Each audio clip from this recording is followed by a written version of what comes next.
Well, none of them can hide from the truth, yeah. Children have to go back to the roots, yeah.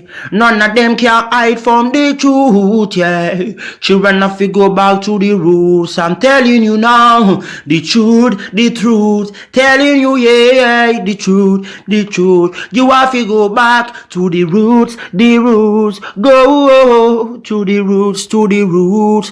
Yeah, man, this is Benjamin out of the Smiling Coast, West Africa, Gambia, representing for the one and only Abu, the big man you don't know, the Soninke warrior, the man that brings the truth, Soninke warrior, the sign of enlightenment, the Soninke warrior, the righteous and the true African. Abu, reveal the truth to them, no matter how them try run from it, because none of them can hide from the truth, yeah. Yes, we have to dig back the roots, yeah. Fire! Subscribe now.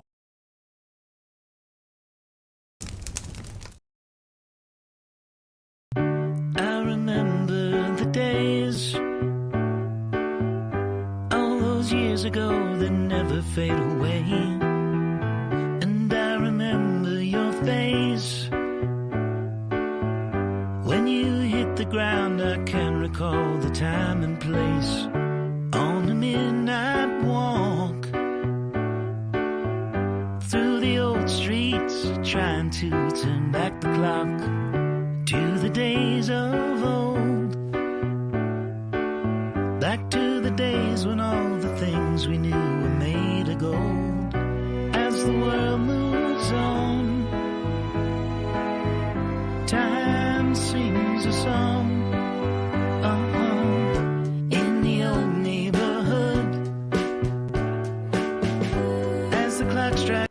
All right, ladies and gentlemen, welcome to the Afridamus Report. I'm your host, Afridamus. I want to say good morning, good afternoon, or midday, wherever you are. I want to welcome all of you to another edition of the Afridamus Report. Please make sure you hit the like and subscribe if you haven't already done so. Ladies and gentlemen, what is the topic today? That's right. You are correct in what you're reading. It's colonialism news. So the question is Nigeria and Ecowas, are they Western puppets? Because you see, the stuff that is happening currently in the Sahel region in West Africa. I know most of the time people come here, people give their opinions. I've even heard some people say, man, why are these, people complaining? Why are they acting like France, colonialism has ended? But I've said it here in the past. Remember, I did the video about when the United States, when they quote unquote are doing the joint exercise with Ghana, the Ghanaian military. I talked about this. I said, look, these Western quote unquote powers, they are vying to, they are fighting for control of Africa. So France, even though these French colonies, they said these countries had their independence. But let's look at what is happening. You see, Mali, Guinea-Conakry, Burkina Faso, and now Niger. What do these countries have in common? Come on, we have to wake up and smell the coffee, people. You have French troops stationed in these countries. They came there, quote unquote, talking about they want to fight jihadis. But why are the French still in these territories? I think I suspect one thing. For example, like Niger. Niger has large deposits of uranium. France depends on uranium to run their electricity.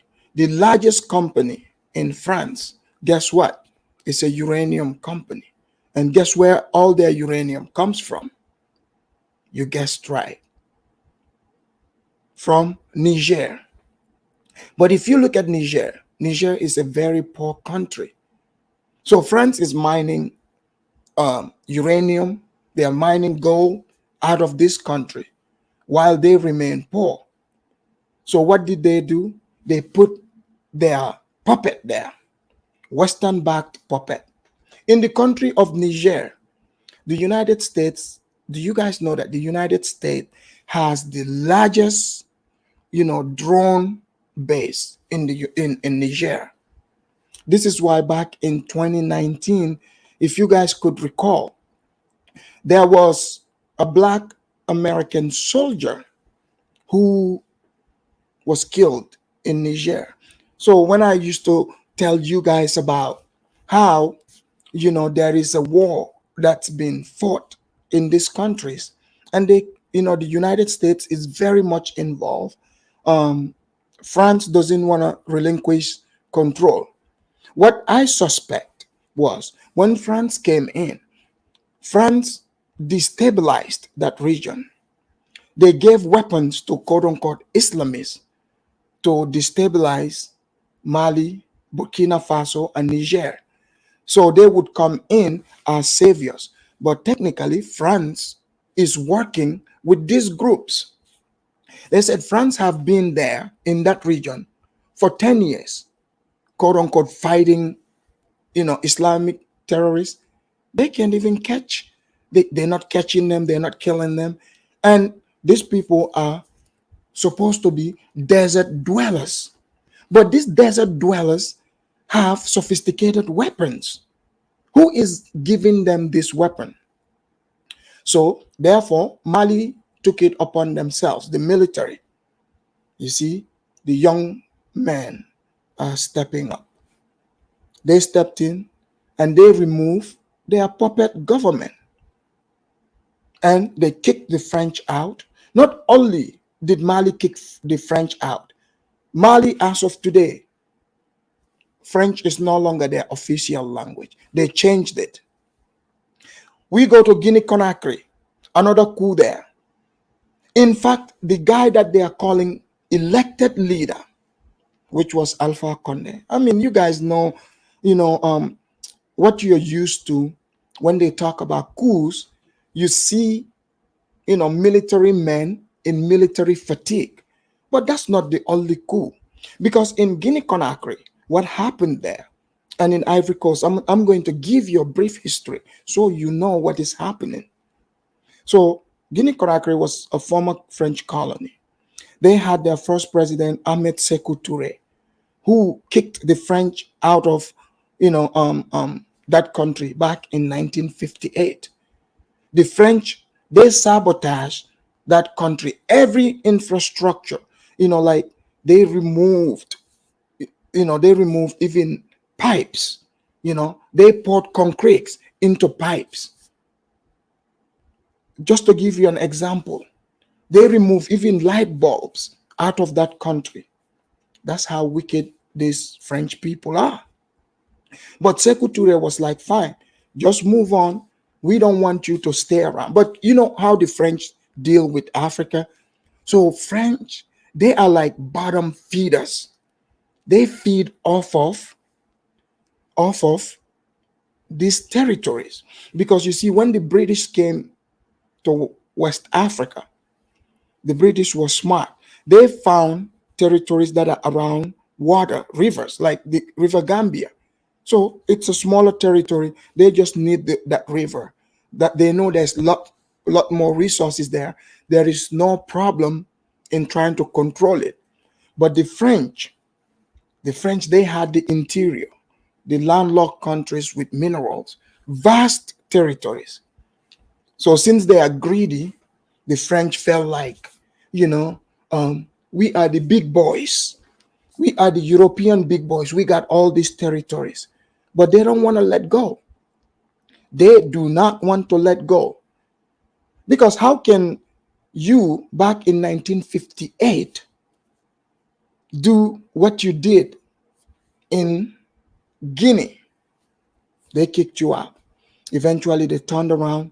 When Sékou Touré died, they had several puppet presidents. So Alpha Conde was the last one that was removed by coup.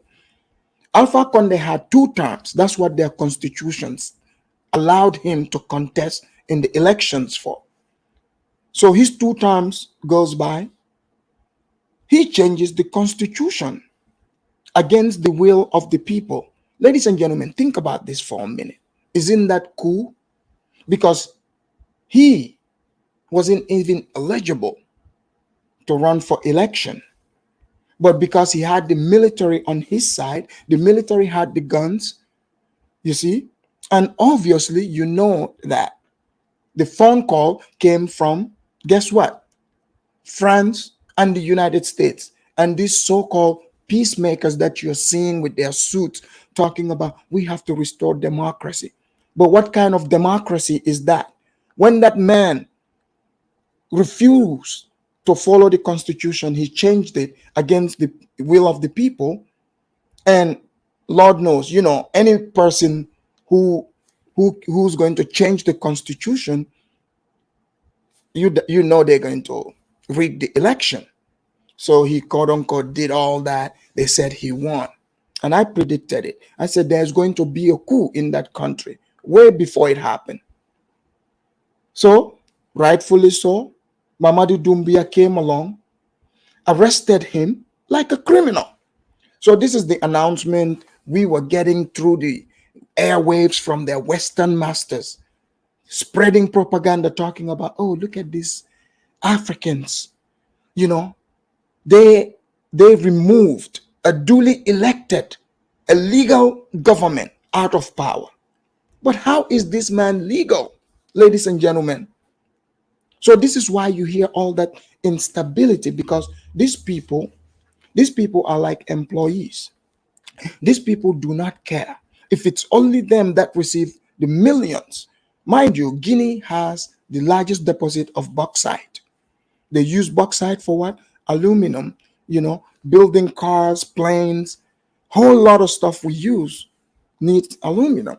So there's no reason for Guinea to be as poor as it is, ladies and gentlemen. There's no reason for it.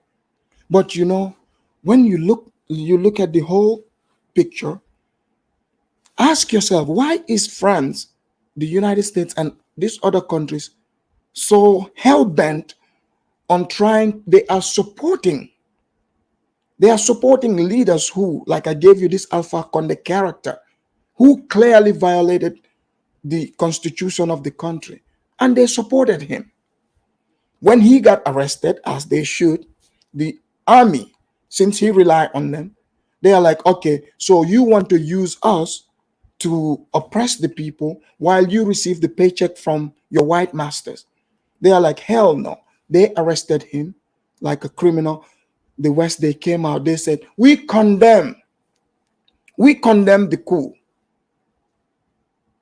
But did Guinea listen? No, because this message was coming from France. What did they do? Ecowas. Ladies and gentlemen, I believe Ecowas has been exposed. And I'll tell you why. Ecowas is not for Africans. It's not for West Africans. Because now Ecowas is a standing Western backed, quote unquote, it's supposed to be an organization, but they have a standing army. How come this standing army never goes into when governments, quote unquote, fake leaders that are selected happen to rig the election? How come we don't hear ECOWAS saying, oh, we are going to come in, we are going to put sanctions on these people? I thought we're talking about African unity. Don't we all always cry about the plight of Africa?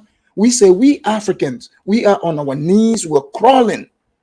We have all the resources. The white man is doing this and that to us. Oh, no. Little did we know this whole time, ECOWAS is an organization that is backed by the Europeans, especially the French. The French give a lot to ECOWAS. What interest does ECOWAS have in West Africa? Guinea, Mali, Burkina Faso, Niger. So Doumbia is still in charge. We go to Mali. ECOWAS put sanctions on Mali. They put it on Guinea also. It didn't work. Burkina Faso, they just have a young soldier in charge, 35 years old. In fact, I'm going to give you a highlight of who he is. Many people are even saying this is the second coming of Thomas Sankara. But what is brewing right now? Because if you look at countries like mine, Gambia, small country. Did you guys remember we had a man they used to call a dictator, Yaya Jammeh? So Yaya Jammeh, when they said he lost the election, and he agreed. We all saw it on television. He called and congratulated the guy. And then I think the next day, he gave a televised announcement.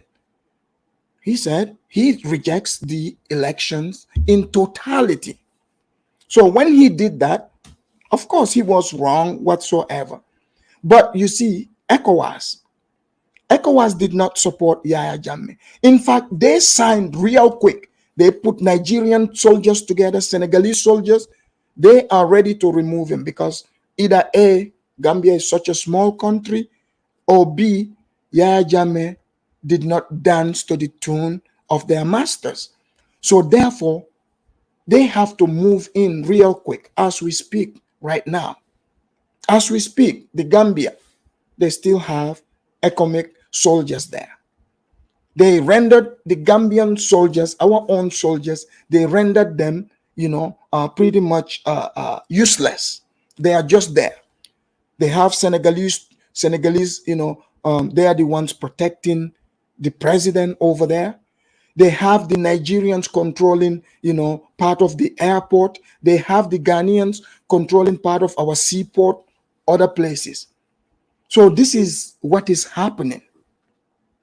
This is what is happening.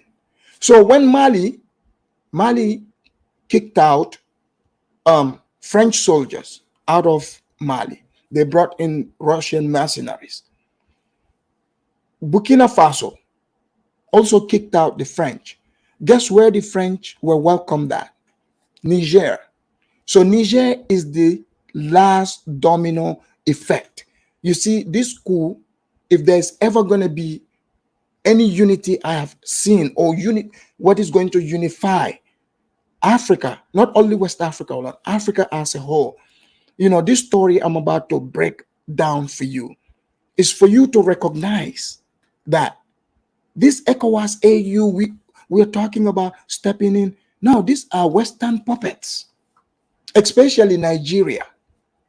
Nigeria is already, preparing its troops. Tinubu, their new, president, which Tinubu himself, there's a big question mark on Tinubu because there's many Nigerians saying they believe Tinubu did not win the election. So they are challenging it. But you see what Tinubu is doing? These leaders, quote unquote, these ECOWAS leaders, they have Nana Akufo there. They have Tinubu leading it.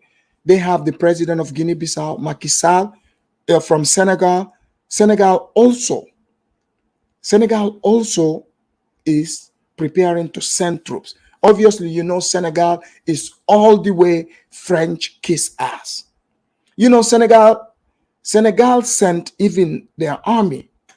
I remember back in the Gulf War, I read about it, to go help the French. So when they said, oh, European allies, so when America needs soldiers as their allies, guess what? France would take Senegalese soldiers and send them also. Are Senegalese French? This is what we need to know, ladies and gentlemen. So these are enemies within. I think this Niger coup, this is what's going to bring that united Africa that we all chant about. We say we want Africa to unite. So Nigeria, the most populous country in West Africa, the big brother in West Africa. I am going to show you the stance that Nigeria's president is taking. Because you see, once Tinubu is able to force this war to happen, By the way, this war is to help France regain control in Niger, because Niger, they have cut all ties with France. They said they don't want the French people in their country anymore, no French soldiers. The people of Niger, I'm talking about the citizens, they are out on the streets, chanting death to France. They went and attacked the French embassy. And even today, as we speak, ECOWAS is trying, they're trying to go to Niger, just to flex their muscle, because, they are giving Niger ultimatum. Ladies and gentlemen, can you believe this? You would have thought, there's African love. No.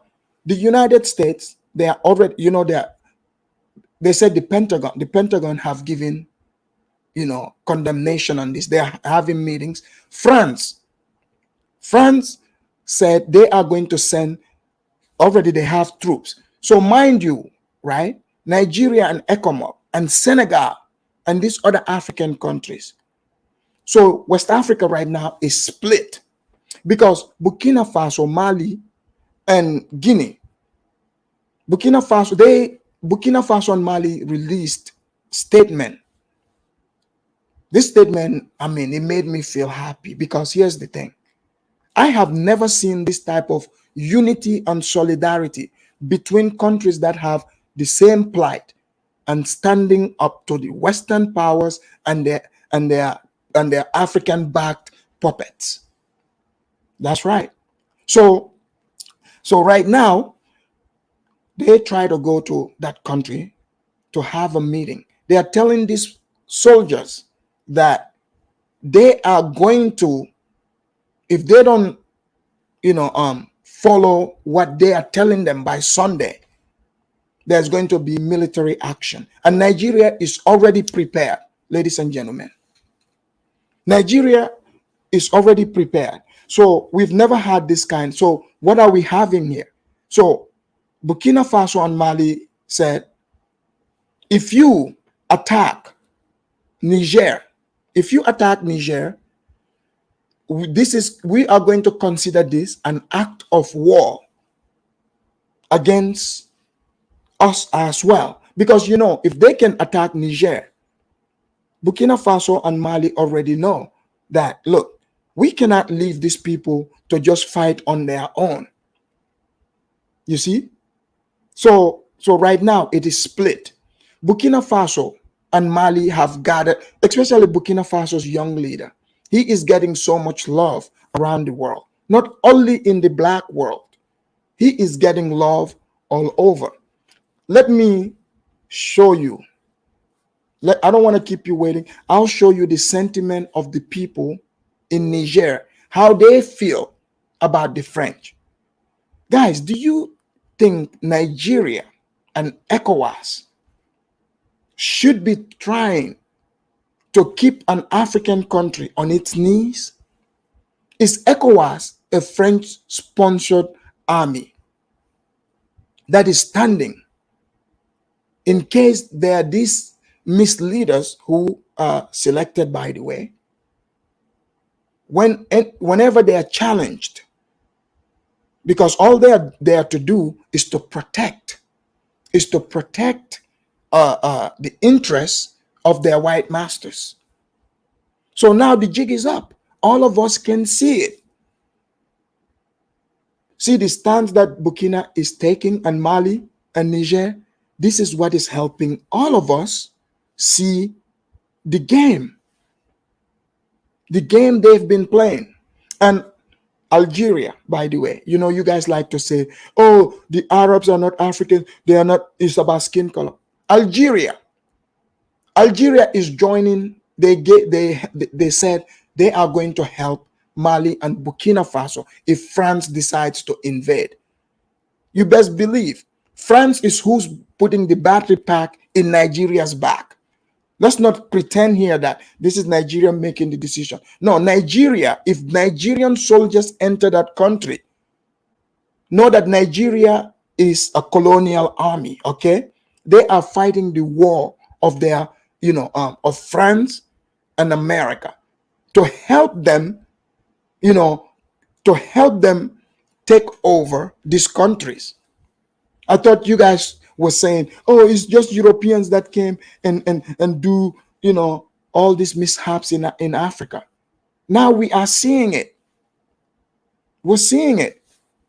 Let me play my disclaimer and I'll show you what Nigeria and other countries are doing.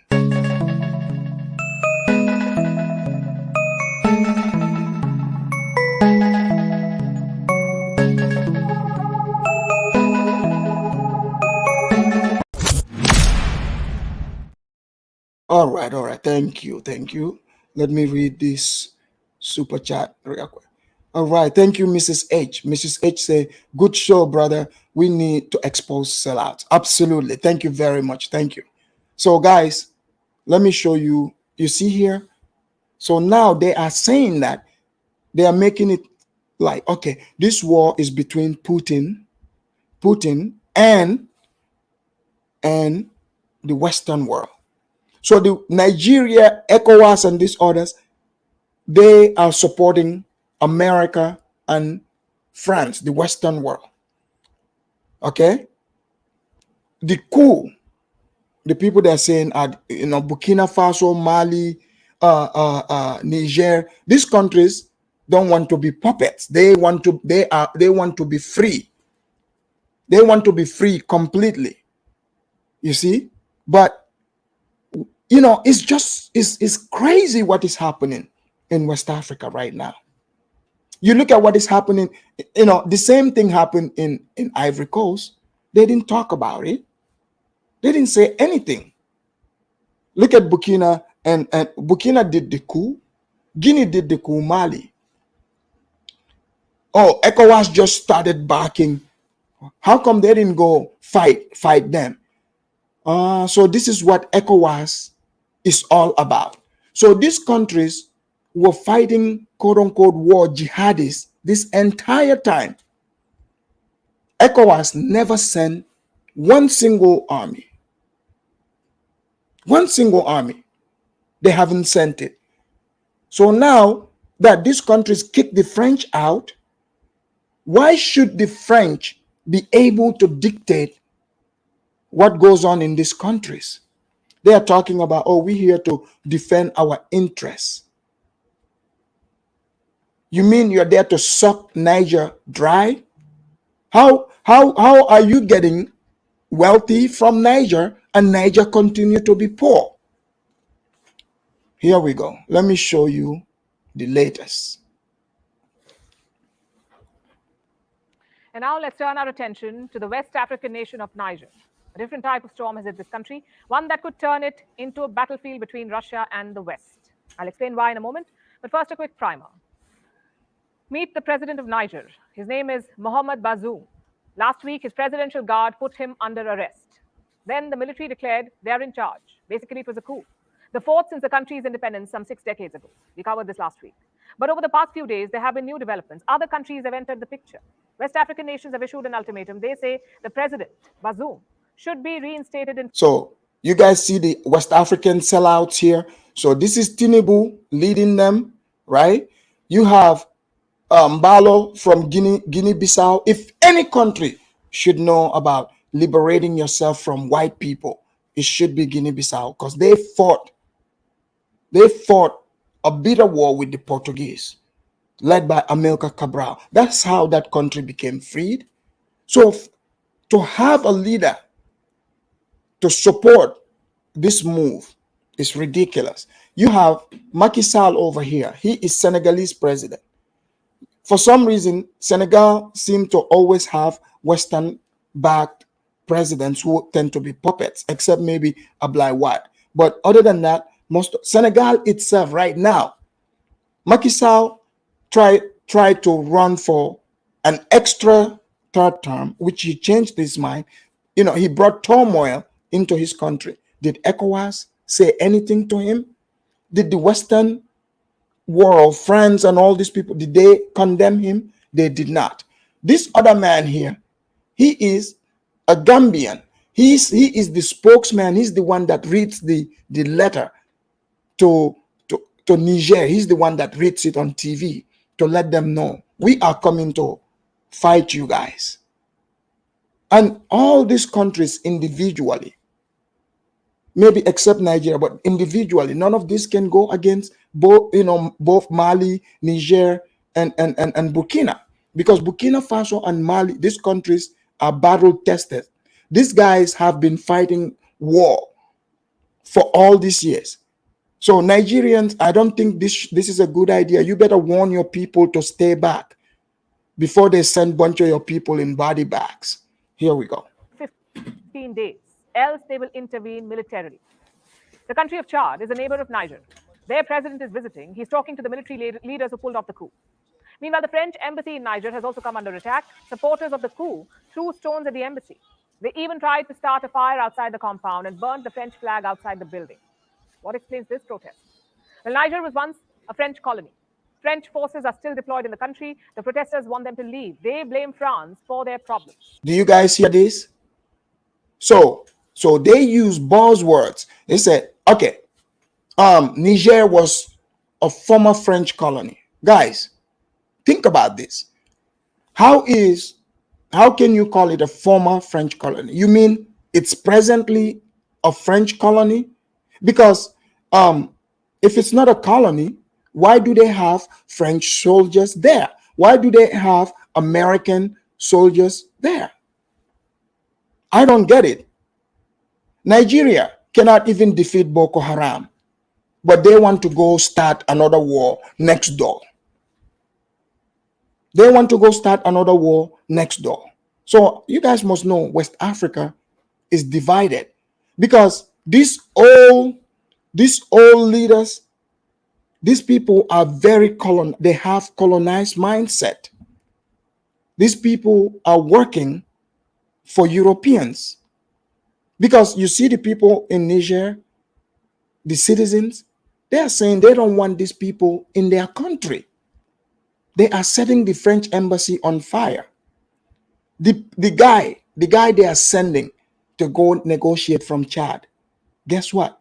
He's also a military guy. He took over when his father died, Idris Deby. It's not by election. So how can you say it's legit? How are you going to send a coups that you did not denounce to go discuss peace, to tell other people, other coups, or you need to, resign? So this is the madness going on. So if this is not stopped, it's an all-out war coming in West Africa. For the state of insecurity in Niger and for the rampant militancy in West Africa. And amid all of this, something very interesting was observed. Listen, look at this, in fact. Supporters of the coup were seen carrying Russian flags.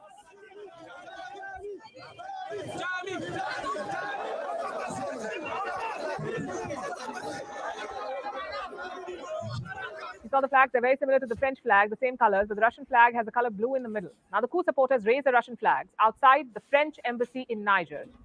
And some were even seen chanting, Russia and long live Putin. We are not against young people raising the Russian flag. It's because they've seen how certain countries in the region are cooperating with Russia, thinking that there's equal treatment. And that's why they brought out these flags. So is Russia supporting the coup in Niger? Is it in lockstep with the country's military? If not the Kremlin directly, what about the Wagner mercenary group? Are they supporting these generals in Niger? So far, there have been mixed signals.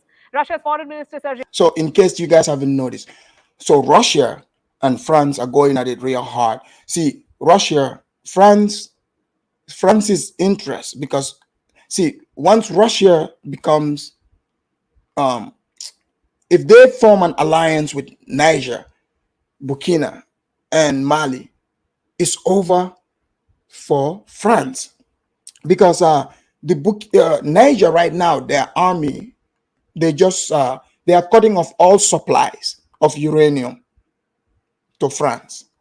And then what would France do? Are they gonna turn to gas? Guess who control gas supply and a bunch of uranium? It's Russia. So this is a war. So France, they are taunting France. So France will be forced to fight a war in West Africa again. But their troops are going to be coming there to fight along with Nigerians, Senegalese, Guinea-Bissau people. Lavrov has issued a statement. He has called for a return to constitutional order in Niger. Earlier today, the Kremlin called for restraint from all sides. Russian President Putin said Russia is against coups. And this was yesterday during Russia's Africa summit, but Putin was quick to conflate the situation in Niger with what was happening in Ukraine. You said, dear colleagues, that we are against coup d'etat. I am in full agreement. We too are against coups d'etat. But the other problem that led to today's crisis is the coup d'etat in Ukraine in 2014. That specifically was an unconstitutional. You see, did you guys know that there was a coup in Ukraine in 2014? For Zelensky, that's there to come in. When Obama-Biden, which it's now Obama-Biden again, another war, the president that was in charge in Ukraine, did you guys know that was removed by coup? Yeah, the West controls the media. They want you to believe coups only take place in Africa. There's different kinds of coups. So yes, he's correct. There was a coup in Ukraine in 2014. This president that you're seeing there was brought by coup. Constitutional, armed, and bloody state coup, which the Western countries actively supported. It almost sounds like a justification, and Moscow's plea for calm may in fact give time for the military rulers to chalk out their next move. Then there's the Wagner Group. Their chief, Yevgeny Prigozhin, has supported this coup in Niger. An audio message was released on a social account linked to Wagner. And here, Prigozhin called the coup a good thing. He even offered the support of Wagner troops. He said his troops could restore order in the country. Now, it's unclear how closely Wagner forces and Russia are aligned in this. So far, there is no evidence of Wagner troops working in Niger. This is what the US said on Thursday. To your question about Russia, Putin, I know there's been question about Wagner Group as well. Until now, we have not seen incredible indications of Russian or Wagner involvement. But Wagner troops are active just across the border in the neighboring country of Mali, the country that has seen its own military coup in recent months.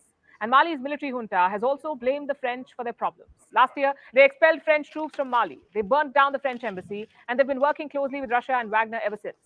Then we come to another neighbor of Niger, a country called Burkina Faso. It saw the exact same scenario play out, a military coup where France was blamed and the generals aligned with Russia. Niger seems to be going down the same road. We want them to link cooperation ties with Mali and Burkina, with whom we share the common enemy, to combat the terrorism raging in the Sahel. Mali, Burkina Faso, Niger. 3 countries, 1 story. Elected governments ousted on the same pretext, their failure to deal with militancy. The region is also known as the Sahel. It is home to many extremist groups. The ISIS, Al-Qaeda, Boko Haram, they've all been operating here for years. The Sahel region has seen 7 coups in the last 3 years. And with every coup, the country shifts towards Moscow and away from the West. The West in general, and France in particular, become the enemy. Now again, there's nothing suggesting Russia's involvement in the Niger coup yet. There's no doubt that Moscow benefits from what's happening. It keeps getting new authoritarian allies in West Africa, and this makes the region a new arena for Putin to fight the West. All right. Did you guys hear that?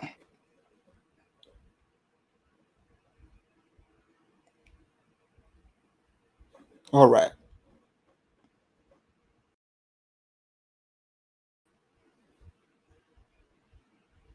All right. So you guys see that, right? Let me show you the move. So there's a pro-coup people running around in Niger. As you guys can see, their citizens want the French out. The United States is playing a role in this as well. Let me show you what is happening. Biden also giving his statement. Here we go. Hundreds march in the streets of Niger's capital, Niamey, a show of support for a military coup that has shaken many West African countries and their international backers because of the potential security implications for the entire region. The French army must get out of Niger. There's no reason for them to be in Niger. They are the terrorists. Defence ministers from Ecowas met for a second day in the Nigerian capital Abuja to discuss how to resolve the crisis. The Regional Economic and Security Organization says military intervention in Niger could be a last resort. The leader of Niger's coup is refusing to back down, but says he hopes for a peaceful solution. We've always been humble enough to listen to all the parties concerned and open to dialogue so that everyone's emotions have subsided. We can work together to create the conditions for a peaceful transition, leading in a relatively short and reasonable time to general elections, but above all to a better approach in our fight against terrorism and other economic and social ills. Senegal says it would participate in an ECOWAS military operation if the regional bloc is forced to intervene. Why should our soldiers go there? Guys, are you hearing this? This is the Senegalese foreign minister. So the soldier you saw, that's the coup leader in Niger. So they are not backing down. So let's hear what the Senegalese foreign minister is going to say here. They are going for two reasons. The first is because we are in a community organization that has decided that, and that is called ECOWAS. Senegal is an international signatory. We can't be a member of ECOWAS without subscribing to the decisions taken by it. France, the former colonial power to which coup supporters have directed much of their anger, said it had completed an evacuation of over 1,000 people, almost 600 of them French. This is the 7th coup in West Africa in recent years.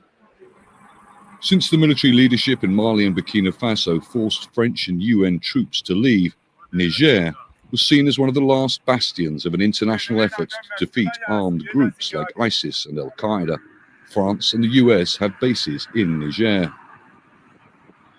Russia has condemned the coup, but some demonstrators have carried Russian flags. West African countries and their Western backers fear the Russian mercenary group Wagner, already helping Mali and Burkina Faso fight armed groups, may step into a security vacuum and offer Niger help also. According to ECOWAS, terror attacks are on the rise, and there are fears that armed groups responsible could take advantage of a further deterioration in the security situation. The new head of ECOWAS, Nigeria's President Bola Tinubu, had raised concerns about the regional bloc's ability to prevent more coups and fight armed groups. And that was before the military takeover in Niger. How ECOWAS responds in the coming days while avoiding a violent escalation is one of the biggest challenges this region has faced in decades. Charles Stratford, Al Jazeera, Dakar.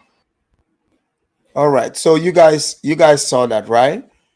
You guys saw that. So right now, that's like the latest. We can clearly see that this coup in that country is popular. The people, they want the French out of their country. That's what they want. So I would think, for instance, like these ECOWAS quote unquote leaders, I get it. Sometimes like peacekeeping where, let's say Liberia, Sierra Leone, Nigeria did exceptionally well. Something like that. You're like, yes, you came, you cleaned up and brought peace, uniting an African country. But in this scenario, what is the purpose of trying to bring back a president that his people in that country, they are saying they don't want him. They want him gone. They want the French gone. Why are the French refusing? They are fighting. They want to leave. Why don't they want to leave? That's my question. So while the French are doing that, I want to show you Nigeria's military preparation. Nigeria military already preparing. Here we go. Following the coup in Niger and the threat of military intervention if they don't quickly relinquish power, the threat is no longer a matter of if, but a matter of when. This is because Nigerian troops are now stationed near Niger to enforce a no-fly zone over Niger. Why is Tinubu bent on military intervention in Niger? Let's see 4 main reasons why he's doing it. Number 1, Out of the 4 reasons, this one might be the major motivation to invade Niger. So do you guys see for yourself, Nigerian troops have already moved close. They are standby to establish a no-fly zone for that country. Did you guys see this? So that's what is happening. Nigeria is already ready on standby, and they are ready to pounce. Here we go. When the country is at war and Tinubu is still fighting for legitimacy, which might still take a few months to resolve, going to war will trigger Section 135, subsection 3 of the 1999 Constitution, which will make him stay in power for up to 4 years. It says, if the Federation is at war in which the territory of Nigeria is physically involved and the President considers that it is not practicable to hold elections, the National Assembly may by resolution extend the period of 4 years mentioned in subsection 2 of this section from time to time, but no such extension shall exceed a period of 6 months at any one time. Many people are not paying attention. These people are desperate. They can go to great lengths to stay in power. The military intervention that is already underway with the deployment of Nigerian troops near the northern border with Niger to enforce a no-fly zone. This is an act of war, but that's not the first. The first one happened when he authorized the disconnection of electricity supply to Niger. Yes, this action is also an act of war, despite the treaty that Nigeria signed with Niger in the 60s on the use of waterways and River Niger. So you hear what this guy is saying, right? So Nigeria pretty much, unofficially, Tinubu, his actions, they've already declared war on Niger. They are hindering their their airspace. They are trying to control things coming into that country. So, Nigeria, technically under Tinubu, under the disguise of Ecowas, is moving in fast, to establish, things that are considered war. Because when you, the things they are doing, they've already declared war. They've declared war on this country. And this is a sad case, because Nigeria, for us to see and watch this on television, to watch our fellow brothers and sisters in the Sahel region fighting for their freedom and their independence, and then to turn around and see Nigeria, Senegal, fellow other Africans willing to take, military action against them so they can continue to be under the boots of the French. I mean, would you have thought you would see this in real life? This is how it's always been. Just in the past, it wasn't televised. Now you're seeing it exactly. And the fact that 70% of their electricity supply comes from Nigeria. You know what it means for a country to pull out of a treaty without warning. It means that country can't be trusted to abide by agreements and treaties. Although he doesn't have the power to initiate war with another country without the express approval of the National Assembly, he has already taken actions to that effect. Many might argue that boots are not yet on the ground, and he doesn't need any approval from National Assembly to move troops within the country. The truth is that in order to enforce a no-fly zone over Niger, the Air Force will need to intercept aircrafts in the air within their airspace, which might result in their firing a weapon. What if someone gets hurt and they retaliate? There are more than 300 Nigerians in IDP camps in Niger Republic. Instead of finding ways to resettle these people back to their homes in Nigeria, they are actively trying to wage war in a country that is hosting 300,000 Nigerian citizens. How about solving the problems that push these Nigerians to run to Niger Republic in the first place? You can't solve your security challenges, but you want to go and fight in another man's country. Even in Abuja, the seat of power, there are people living in IDP camps. They can't resettle them to their homes, but they want to go on an adventure in another man's land. There's no single benefit for Nigeria in this their adventure. Instead, we are losing money. We don't even have the money for this kind of experiment. Nigeria is simply broke. Look at the effect of the border closure. Don't worry, sir. France is going to give them the money. France is supplying the weapons, and the United States. You think all these aircrafts that you guys are seeing Nigerian army flying, of course, France is going to provide it for them. Long lines of trucks and coaches that will normally bring revenue to customs. Niger is a poor country. Sanctioning them will impoverish their people more. Besides, many of them support the military that took over power. Look at this banner, Abat la France, which means down with France in English. So why are they crying more than the bereaved? Why the focus on Niger? This kind of attention, Mali, Burkina, didn't receive them when the military took over power there. Are they aware that Russia is backing some of them? Although the Russians have denied backing Niger or even interested in what is going on, we know their antecedents. We shouldn't take their statements seriously. When they deny something, the next day they do the complete opposite. Remember what they said before the invasion of Ukraine, only to invade them a few days later. There's a reason Mali, Burkina, and Guinea have all declared support for Niger, and they are willing to put boots on the ground in case there's military intervention in Niger. Ibrahim Traore of Burkina Faso recently met Putin in Russia. No one knows what they discussed. Burkina and Mali have all dropped French as their official language, so there's serious resentment by their citizens against France. There's presence of Russians in Mali. Traore even eulogized Putin, that they can buy whatever they want from Russia, unlike the West that gives conditions and in some cases, they won't even sell to you. Ils ne refusent rien. En fait, tout ce qu'on veut acheter, la Russie accepte de nous vendre parce que c'est pas le cas avec d'autres pays. I mentioned the Trans-Saharan pipeline to pipe our gas to Europe. Why should we leave Russia to do the whole thing? And this brings us to the next. Do you see what's going on here? So you see what Tinubu is talking about here. So instead of Tinubu, fighting for this trans-Saharan pipe on Nigeria's own terms, they want to do it according to, the United States and the French dictating it to them. So therefore, they're going to do whatever it takes to do the bidding of their white masters.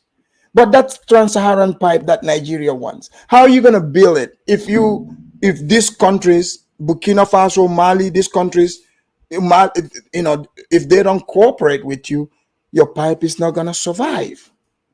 You need their cooperation. So I don't know, what is going on with Mr. Tinubu here. Next reason Tinubu wants to invade Niger. Yes, for economic reasons, the Trans-Saharan gas pipeline moving gas from Nigeria through Niger, Algeria, and crossing the Mediterranean to Europe will bring Nigeria's gas to Europe. But are the Nigerian military against it? They will earn money if the pipeline passes through their country. The entire region is very volatile. Very few investors will take the risk to lay gas pipelines across the restive region. That's why Morocco proposed an alternative route to Nigeria. Besides, whichever route they take to bring the gas to Europe, Russians don't like competition. The major reason they invaded Ukraine was because the huge gas reserves off the Ukrainian coast was about to be mined by oil and gas conglomerates. With the situation on ground there, no mining can take place for now. Russia, having been cut off from supplying gas to Europe, they won't allow Ukraine to do that either. Coming back to Nigeria and looking at the economic situation on ground, Nigerians urgently need more gas pipelines spread across many cities as alternative to petrol. Whether it's CNG, LNG, we need them now to sustain our economy instead of selling gas to other people. So instead of wasting money in the guys. All right. So you see where Nigeria stands on this, right? Before I open up the lines, I'll play one more, video here from the leaders of Burkina Faso, the stance they are taking as far as this threat that was given. Let's see how Burkina Faso and Mali are responding. Here is your latest Africa news. In a recent development, neighboring countries Mali and Burkina Faso have made a bold statement by vowing to go to war against the US-backed African Union, AU, and the Economic Community of West African States, Ecowas, if they resort to the use of force in an attempt to reinstate the ousted president of Niger. This announcement follows an ultimatum issued by the Ecowas and AU to the military leaders in Niger, demanding the reinstatement of the deposed leader, or face the prospect of force. Additionally, the United States, through Secretary of State Antony Blinken and the U.S. Ambassador to the UN, has openly supported the deposed leader and called for his immediate reinstatement. Amidst this escalating tension, Burkina Faso and Mali have joined forces with the soldiers in Niger, who themselves recently overthrew their own governments. Here is what the minister had to say. The transitional governments of Burkina Faso and Mali express their fraternal solidarity and that of the people of Burkina Faso and Mali, to the brotherly people of Niger, who have decided to take their destiny into their own hands and assume before history the completeness of their sovereignty. Warned that any military intervention against Niger would simulate a declaration of war against Burkina Faso and Mali. Did you guys hear that? Burkina Faso and Mali is saying any action against Niger, they would see it as a declaration of war against both Mali and Burkina Faso.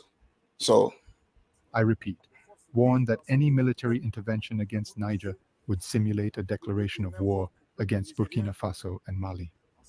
I repeat for the last time, warned that any military intervention against Niger would simulate a declaration of war against Burkina Faso and Mali.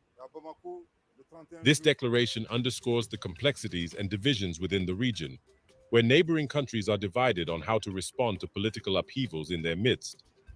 The escalating tensions and potential for conflict in West Africa have drawn international concern.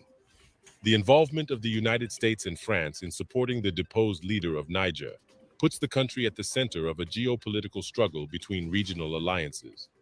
As the situation unfolds, the risk of further destabilization in the region remains a major concern for Western powers as they try to rein in their trophies.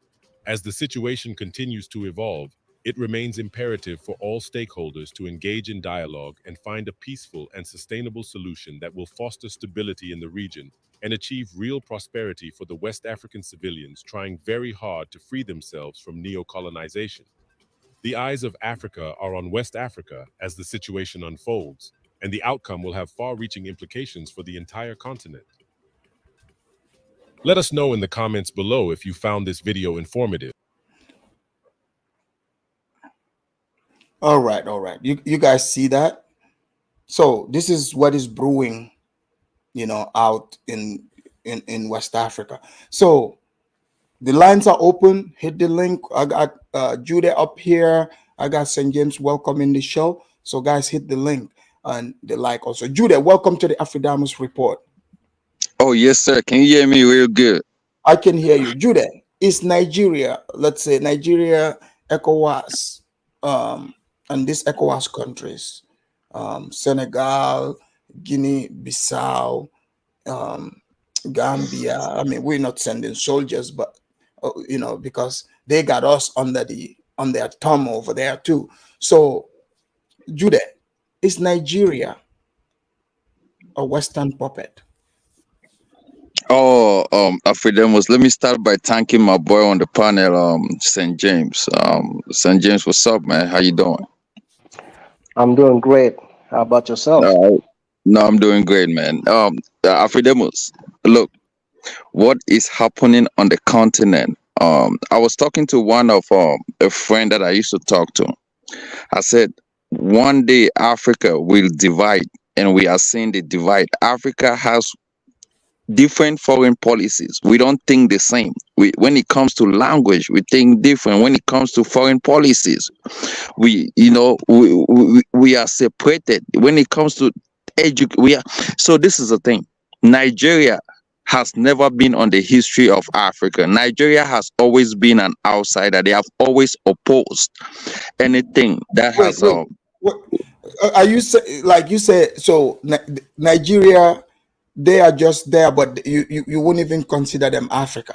Oh man, did you know that it was Nigeria that kicked against Pan-African Union when it was at the starting stage? Nigeria was the one that kicked against it. Nigeria left the Pan-African when Kwame Nkrumah were fighting to unite. Nigeria did not sign. Nigeria was one of the countries that refused to sign Africans coming together. It was the same Nigeria that sold Charles Taylor when Charles Taylor left Liberia and was running away, and Charles Taylor was in Nigeria. It was the same Nigeria that sold Charles Taylor to the Americans for him to be condemned in exchange of weapons. You see, we cannot even condemn our own leaders on the continent. We sold them to Americans and the Europeans for them to be condemned overseas.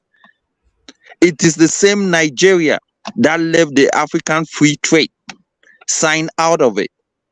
Now you have Nigeria that is fighting, is being sponsored by France to take out Niger.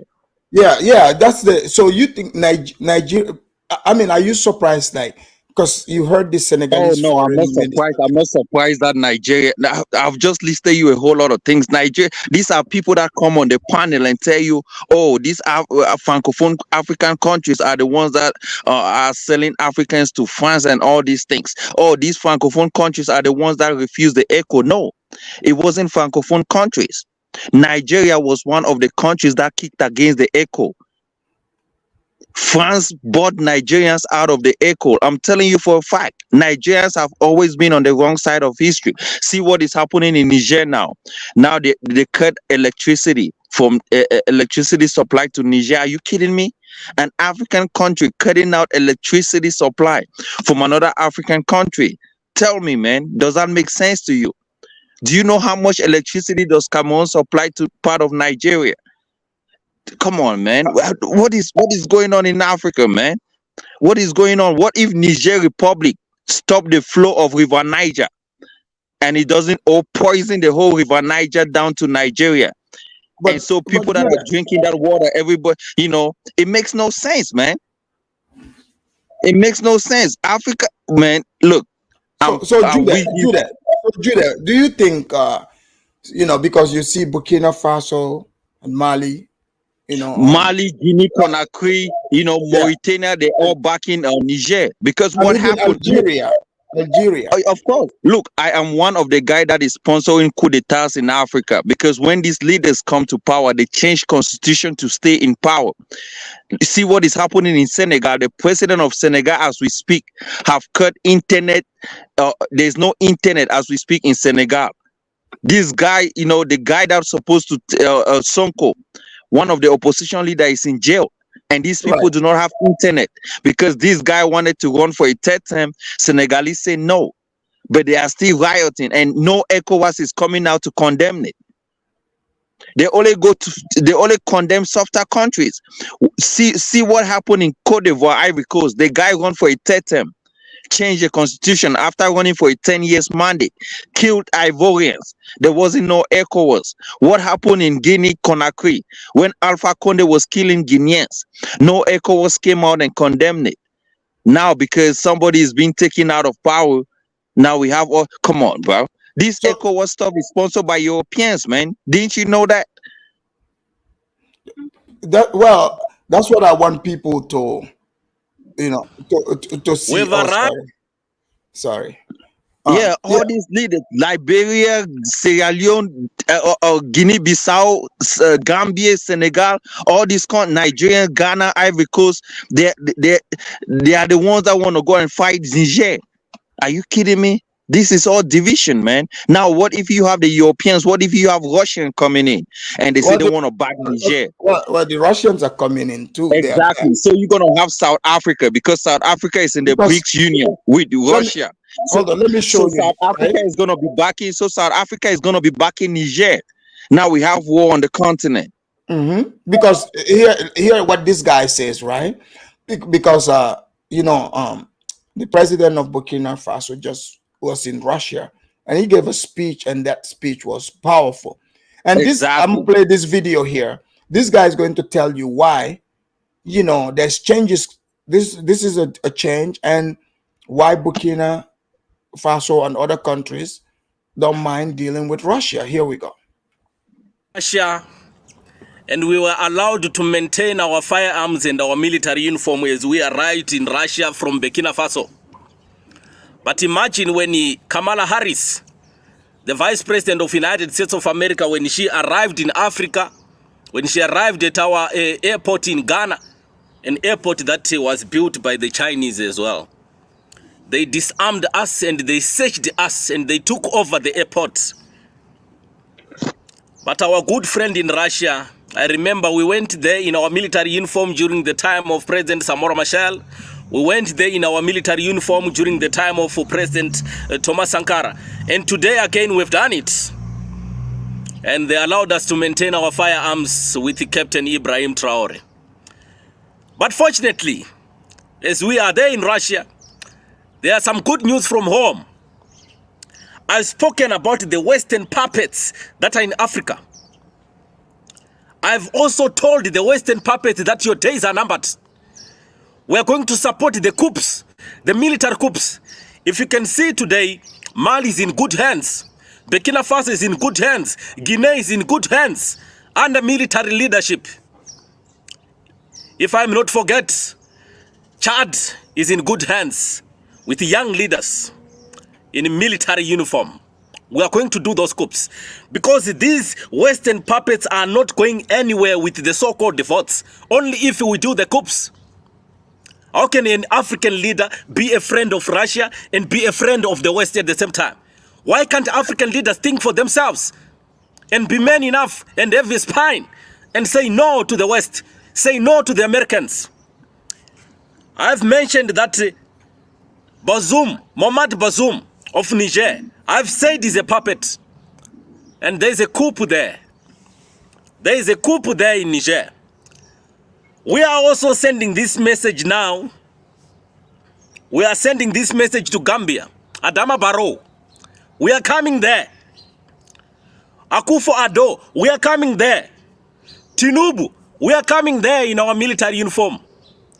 We've realized that these votes are only orchestrated and the so-called democracy orchestrated by the West to ensure that they keep their puppets in power in Africa and extract our resource, oppress our people with the so-called Western laws and their genetically modified foods and the international laws being brought to Africa. Young Africans, let us support those coups. You will hear Ecowas and African Union and SADC saying they are condemning a coup in Niger. But where have they been when our leaders are becoming the puppets of the West and never want to liberate Africa? All right. St. James, you there? My man. And St. James, you are on the ground. St. James, what do you make of, is Nigeria and ECOWAS, Senegal? You heard the man said it. He said even Gambia, he said they come in, marching in, they are turning everything into military fatigue. So you are in Burkina, you are on the grounds there. What is the sentiment like? Are you guys afraid about Nigeria and their, backers coming in? Yeah, after that was before I answer the question. I hope this situation is not going to break our friendship because I see that Gambia is with ECOWAS, right? No, it's not going to break it, sir. Sir, trust me. Look, I said it here. He is one of their, they have foreign troops in the country. They have them there. Yeah, I get it. Because me being here, right? Right. Everybody got the news like, damn, Nigeria, seriously? This is what you guys are doing? It's like I'm in the Sahel regions, and respect to the people of Niger, respect to the people of Mali, respect to the people of my country. I don't like to praise my country, but I'm just going to go ahead and do that today because, like you said, this is the first time that we stand together. Right. We have to stand together because a lot of Africans, and intentionally, they don't understand the situation in Francophone Africa. So I don't want you to be led by your emotions. I don't want you to be led by everything that you read or listen from the French or the United States news, because it's not going to help you.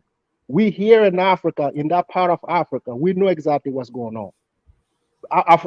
If I have known this, I would have sent you a video, a clip of what Bazoum, like when I got here like 3 months ago, Bazoum it took a flight to France. Yeah. And he went there and it disparaged our troops here in Burkina. It disparaged the troops in Mali. And he said he doesn't believe, in us, the way we are fighting. And he said in his own word, trust me, you can research that interview with the French TV called France 24. He said the terrorists are more armed, more trained, and better fighter than his army and our armies. Because he's the one supplying them. Thank you. So if any African who's listening, the commander-in-chief he took a meeting in Europe and he's telling the entire world that he doesn't trust his own army. What does that tell you? And you are kind of surprised that they overthrew him? No, Bazoum. Before that, he sent one of the. Remember, you seen one of the military guy that read the statement. Right. He sent them in Burkina Faso, first in Mali, and then in Burkina Faso, to just to check on them and see exactly how they're doing it. So the guy went back to report to Bazoum and said, on the short run, Nigeria is going to do better, but on the longer term, these two countries are going to do better than us. So therefore, you have to revisit some of your position so we can fight these terrorists together. Bazoum fired. He didn't fire him, but he sent him, like, I believe he was sending him to somewhere in Saudi Arabia as a governor. So he's the number 2 now, after the president. He's the number 2. So he went and reported it to the armies, like, Bazoum is losing his head. So there are a lot of events that happened before this coup. And some of our soldiers in Mali and Burkina, we knew Bazoum was not popular amongst his own people. They knew right. it. Well, yeah, So I mean, you can see it. You can see the people are excited. So, but then why isn't ECOWAS, right, and especially Nigeria, you would think if they are the big brother in this situation, they should understand, like, this, this is to kick out Western powers, kick out the French. That's Why? an illusion. Let me answer that. So you're gonna respect what I say. Yeah. So when the coup d'etat happened in Mali, did you see the president of Mali took a meeting with the French? No. Did you see the president of Burkina Faso took a meeting with the French? No. Okay, what does that tell you? They know what they're doing. They don't have anything to do with them. So when Tinubu took power, when did he go? To the French. Okay, then. So how can Tinubu come on the table and discuss with us? I remember even Adamu Barrow, our president, once a traitor, always a traitor. You can't go there. So you have to come to us first and listen to us, listen to our issues before you travel there. Why you're going there? So you were not colonized by the French. I don't know if you have any business dealing with them. So we are there watching you doing all these things, and you want to come back and say you're the bigger brother, sir. I don't believe that. I don't believe it. Based on the stance that we took, this is a big risk. Burkina and Mali, we took a big risk to do this by ourselves. Yeah. There are a lot of francophone countries that refuses to do that. They refuse to follow. They're always with the white people criticizing our armies and saying all these things to us. Like, when we're looking at it, like, okay, you guys want independence. They are saying that we are leaving one white man to another white man. Yeah. What do you say to that? We cancel our contract with the French. Did we sign a new one with Russia after that? No. Okay, so what are they talking about? There is no, as we speak, there is no Wagner group in our country. None. In Burkina, as it relates to my country, nothing. The president went in there and said, even when they took power, do you know we didn't even have enough supply and equipment for the military when he got the power? They were trying to sabotage our army. After that, they were trying to sabotage it. They put in an order, they block the order. They put in an order, they block the order. And it was like, where am I supposed to go? You said you guys are here with us, the French. I'm ordering a weapon. You guys are blocking them. I go to Belgium. I go to wherever in Europe. He couldn't get them. So he went to, he's like, okay, the only one route for me to get what I need is the only country that's calling on me. The first batch of weapon that came to my country after that was Russian gave it to us for free. Mm-hmm. So what are you talking about? What are you talking about? We don't rely on Russia to build anything here in Burkina. We don't rely on Russia to build anything in Mali. We want military power that we were denied since 1960. That's all we need. And so how do you feel about the scene, like, okay, go ahead, Tinubu, and also speak on what the Senegalese foreign minister says. So they are saying that they're gonna fight. They said they are sending their people. They are going to fight. Jude already touched on that. Do you see what's going on in Senegal? Yeah. Okay, so do you think they have enough to supply soldiers to ECOWAS? Maybe France is telling them, maybe France, because France and the United States are backing in Francophone Africa. In Francophone Africa, the biggest country you need to watch out for is Senegal and Ivory Coast. Those are the two countries. We know them. We deal with them on a daily basis. We know what's going on. They come sit on the table, but the very next day they will take a flight to Europe and tell all your secret, everything they will do. That's why the president of Burkina and Mali, we never took a meeting with those people. Our president never even visited Ivory Coast. So does the Mali president. We know what's going on. Maybe those Africans don't know. We do. So now Tinubu coming in. Tinubu already got what you call it. You already got the blessing for the French and the United States. So basically they're telling Tinubu, please, you are the bigger country, flex your muscle on these people so we can keep getting what we're getting. So if ECOWAS was smart, last night, Niger told the French, well, we don't recognize the treaty, the military treaty that we have, we don't recognize them. Basically, after that, you have 30 days to leave. If ECOWAS is smart, any African who can believe in ECOWAS should do the next thing. We're not gonna do anything. We're just gonna wait for the French to leave Niger, the Sahel region, and we're just gonna wait for the Americans because America has almost 1,000 troops in Niger. No one knows how they got there.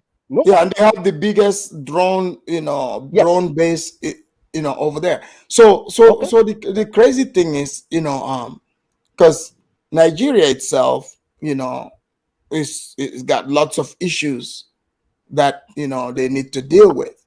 You've got Senegal, these countries that they're flexing their muscle. Like, who is putting a battery in their backpack? How are they going to sponsor this war? Because, for example, they heard Mali and Burkina saying, if you do this, it will be considered declaration of war. And this has never happened in West Africa, as far as I know. 2 countries, 3 countries uniting against, outside military force. Because these countries, is it fair for them to look at ECOWAS, like Nigeria, the same as the French? Like, it's just foreign invaders at this point. Well, at this point, this is the way we're going to have to look at it because they don't have a strategy. The strategy is to remove a president and bring the old one who is not even popular. Yeah. Do you know what's going to happen? This guy's not even going to be able to rule. And the military will be divided, which is the bigger issue. So who's going to fight the terrorists in the Sahel? So this ECOWAS, if that's them, that's fine. But this president is not going to be able to rule again.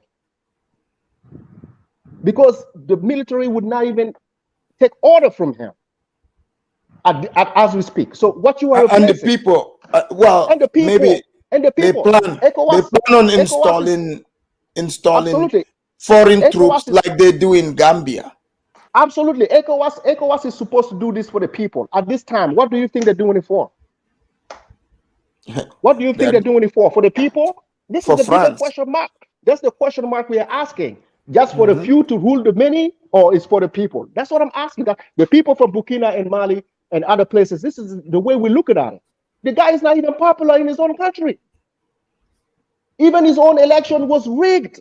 That's what the people from Nigeria say. We didn't make a big fuss on that because we were facing terrorism, so we let them slide. But check the result of the elections. You see, some of the people in the chat, I think you guys don't get it. You're talking about replace one puppet with other. No, they are not. Russia did not colonize these places. Russia don't have control over them. Yeah, Afadamus.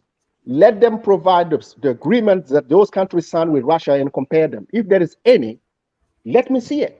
Let us all see it so we can discuss. Don't sit in the chat or somewhere else talking about you replacing someone with some. It's not true. It's not true. ECOWAS, as we speak right now, do you think ECOWAS, like everybody's talking about Nigeria, based on the statement that was read from the Malian and the Burkina, do you think we're scared of Nigeria, Afrodamus? Well, I mean, from that statement, I can tell you guys are not playing. Based on the statement itself. Yeah. This is not for the puppet. This is not for the people that never stood for anything. You guys are clearly not puppets, because the people that control the puppets, now the lane is clear. There's clear war brewing. Okay. So Absolutely. we see on the ECOWAS side, we know that they support France and United States support them. So You can what does call, that tell you? You can say whatever you want about Mali, Burkina Faso, and Guinea. You can say all you want. This is your right. We can also say whatever we want about Nigeria. It's not the best. Nigeria is not the best out of all these countries. They have their flaws. But this is the first time that a group of countries stood together against ECOWAS. So this is going to go down the history. This is true. Nothing to do. Nothing else. So ECOWAS has to learn how to deal with us. You know, they didn't even take the president of Nigeria didn't even take the meeting. Do you know that? Oh, he did not? He did not. He said, you guys already put sanctions in my country. You already threatened me to bomb me. Why would I take the meeting? Yeah, yeah. You know what? I saw that they didn't succeed today. Yes, they didn't so take because the I meeting. guess they are rushing towards the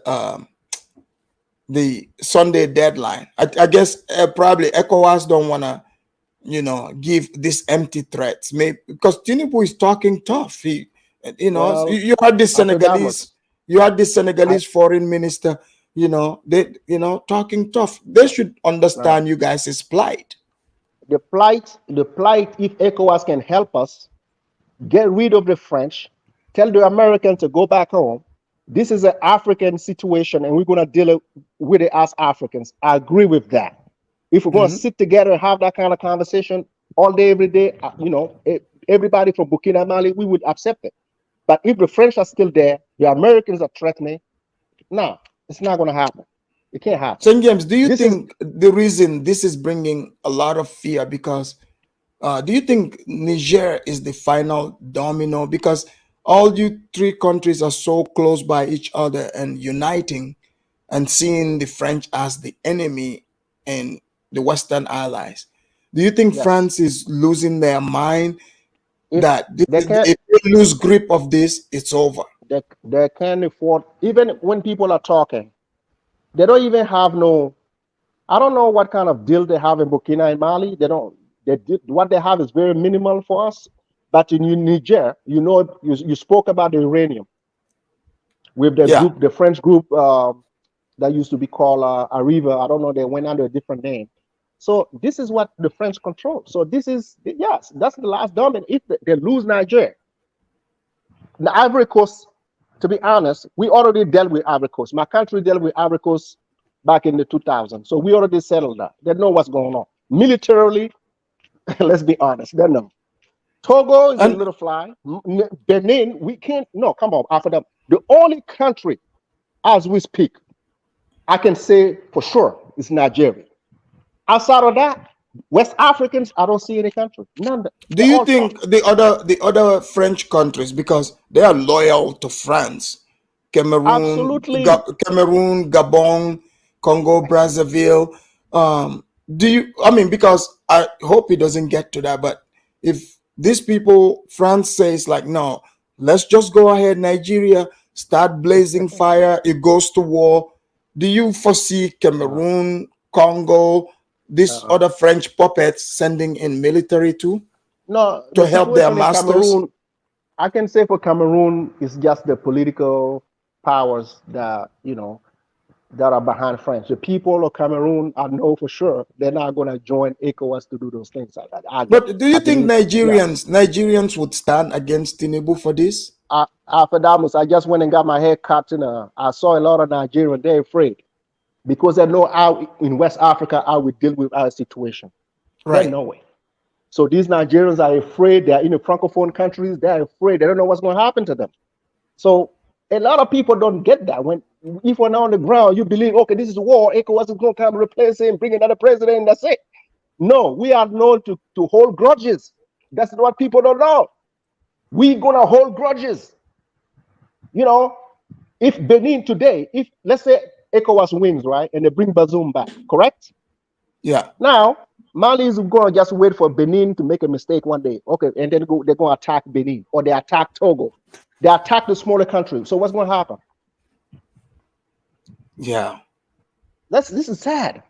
That's why I say we have to sit down as Africans and see what's best for the regions.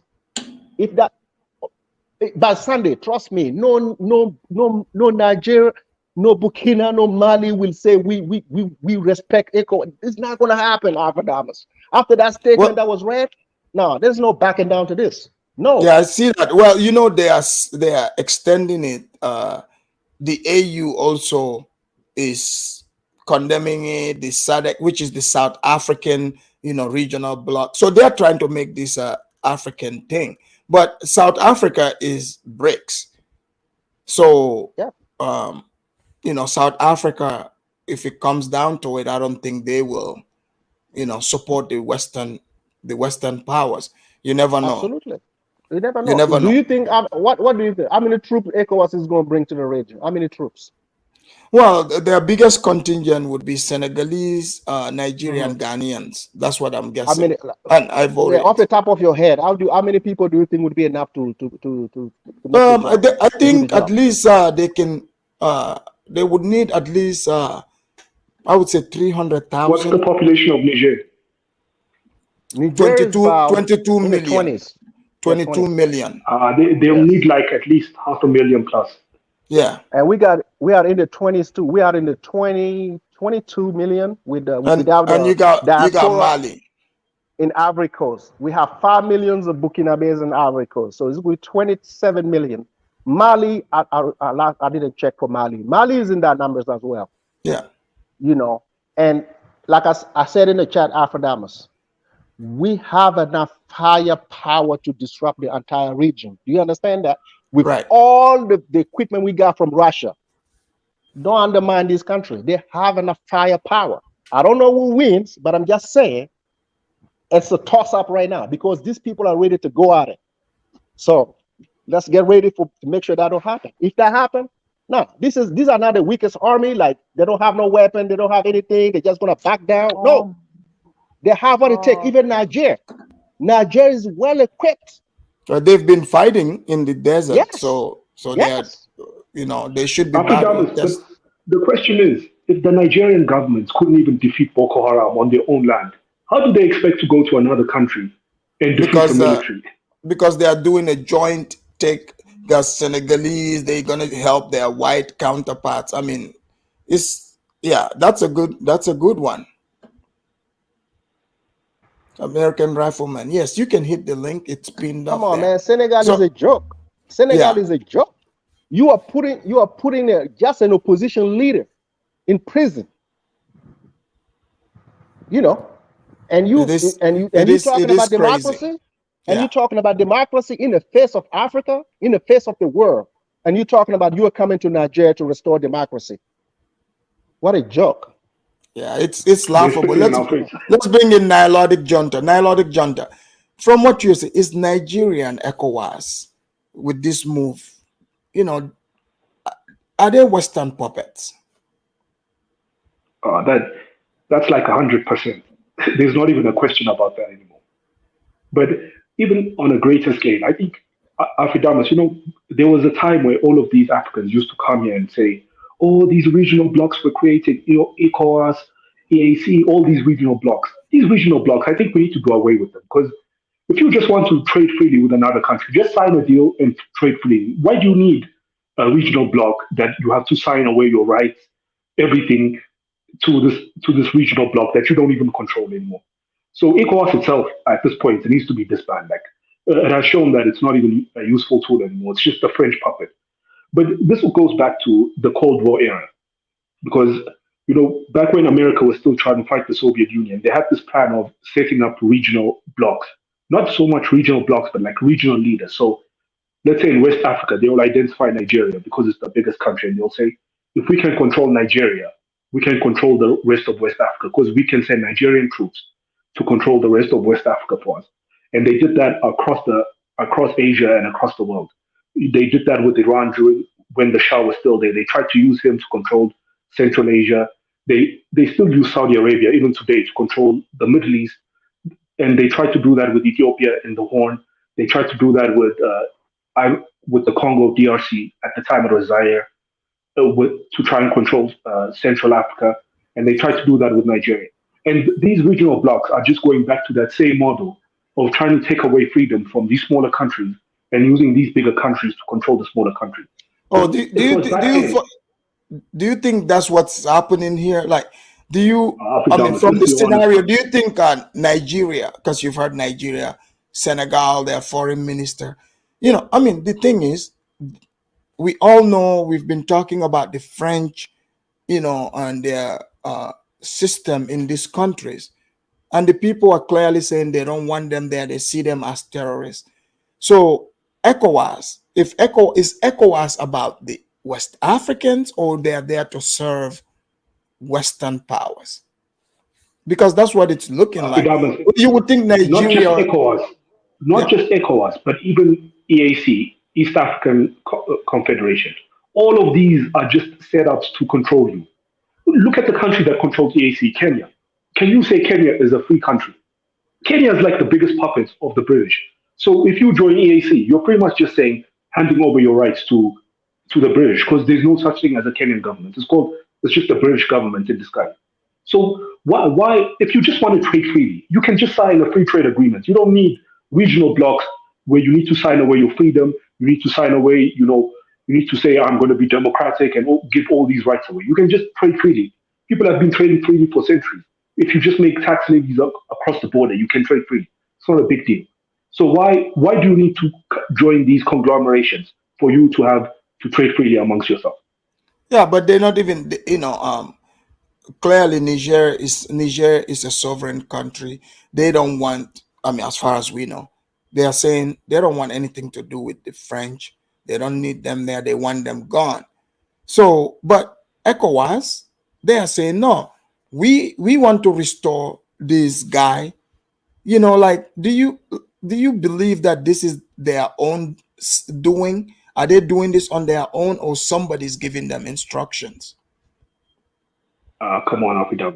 What interest does Nigeria even have in Niger?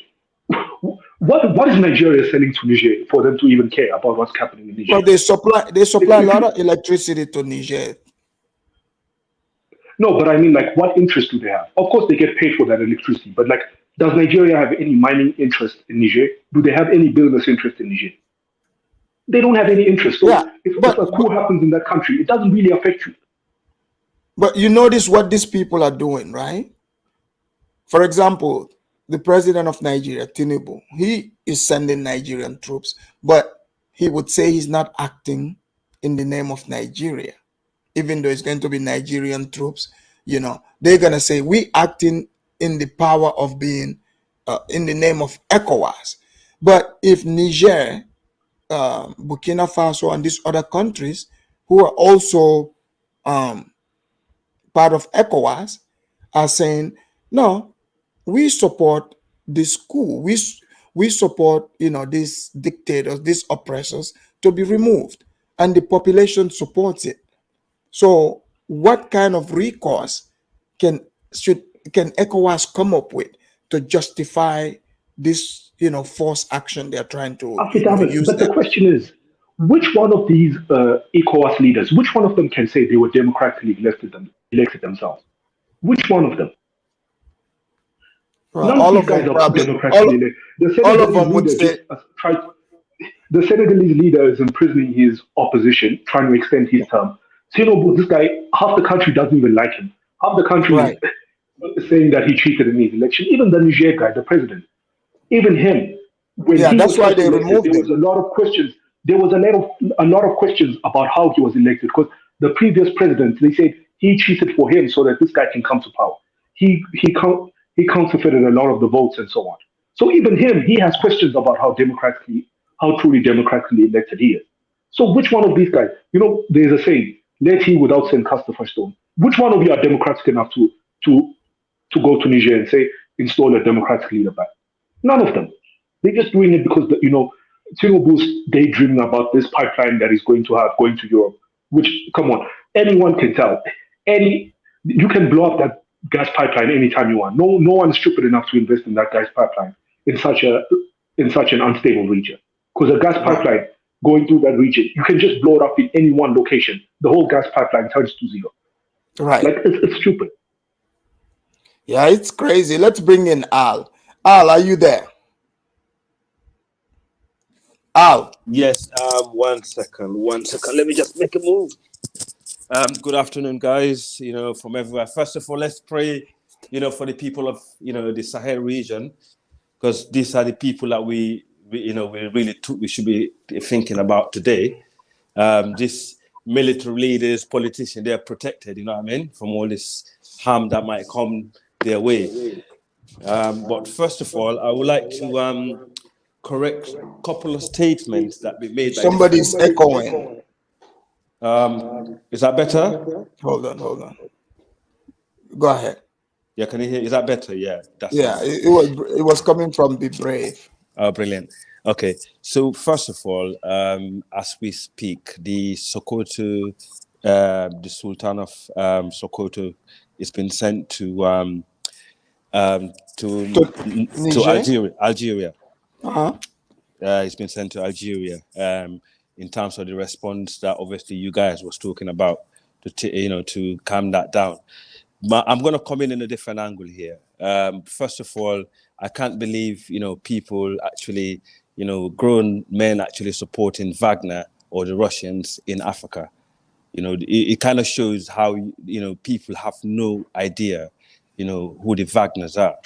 Number one, Wagner, they own one of the biggest troll platforms on the planet Earth.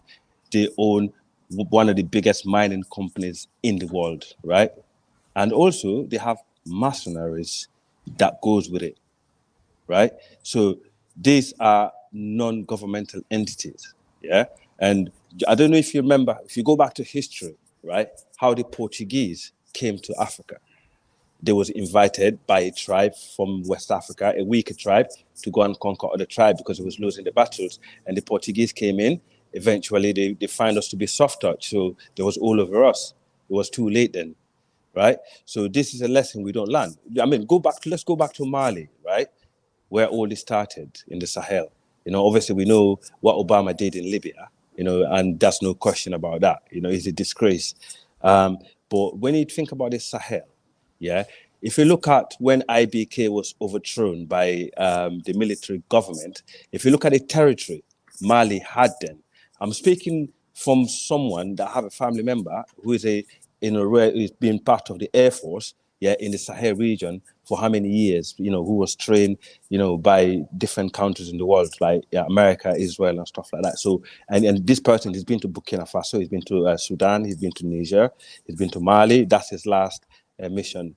And, after all his training. Basically, when you think about it, Mali have lost more territory, yeah, since they had a military leader in presence. Currently, Mali have lost over 50% of their territory to the jihadists. That's not true. Well, go online now and prove me wrong. Or we can let them finish. No, but go on and prove me wrong right now. If Mali got, it's about to happen when you're done. Okay, fine. And Burkina Faso, what is the percentage of the territory of Burkina Faso is under the government right now? Before you continue, let me ask you a question. No, I don't want to. Just a little tiny question. It's a tiny. I'm sorry I interrupted you, but I just want you to put it in context so everybody can listen. Where are you getting your news? I'm getting my news from people that have been in the ground, and also I'm on the ground here in my own country. So yeah, but you never been in the front line, bro. You just probably been in the cities and towns. I have family members in the front line as we speak. Okay, I just told you. So from family member in Burkina, right? I'm just asking. When it comes to my country, you got it from. Listen to me. I just told you I had a family member that been to Burkina, Mali, Sudan, Niger. In Libya is visiting. Does he live or is visiting? No. He's a serviceman. He's part of the Air Force. He's a military guy. I'm done. Yeah, thank you very much. So if you cannot, if that source is not good enough, then what else you want to? What kind of source do you want?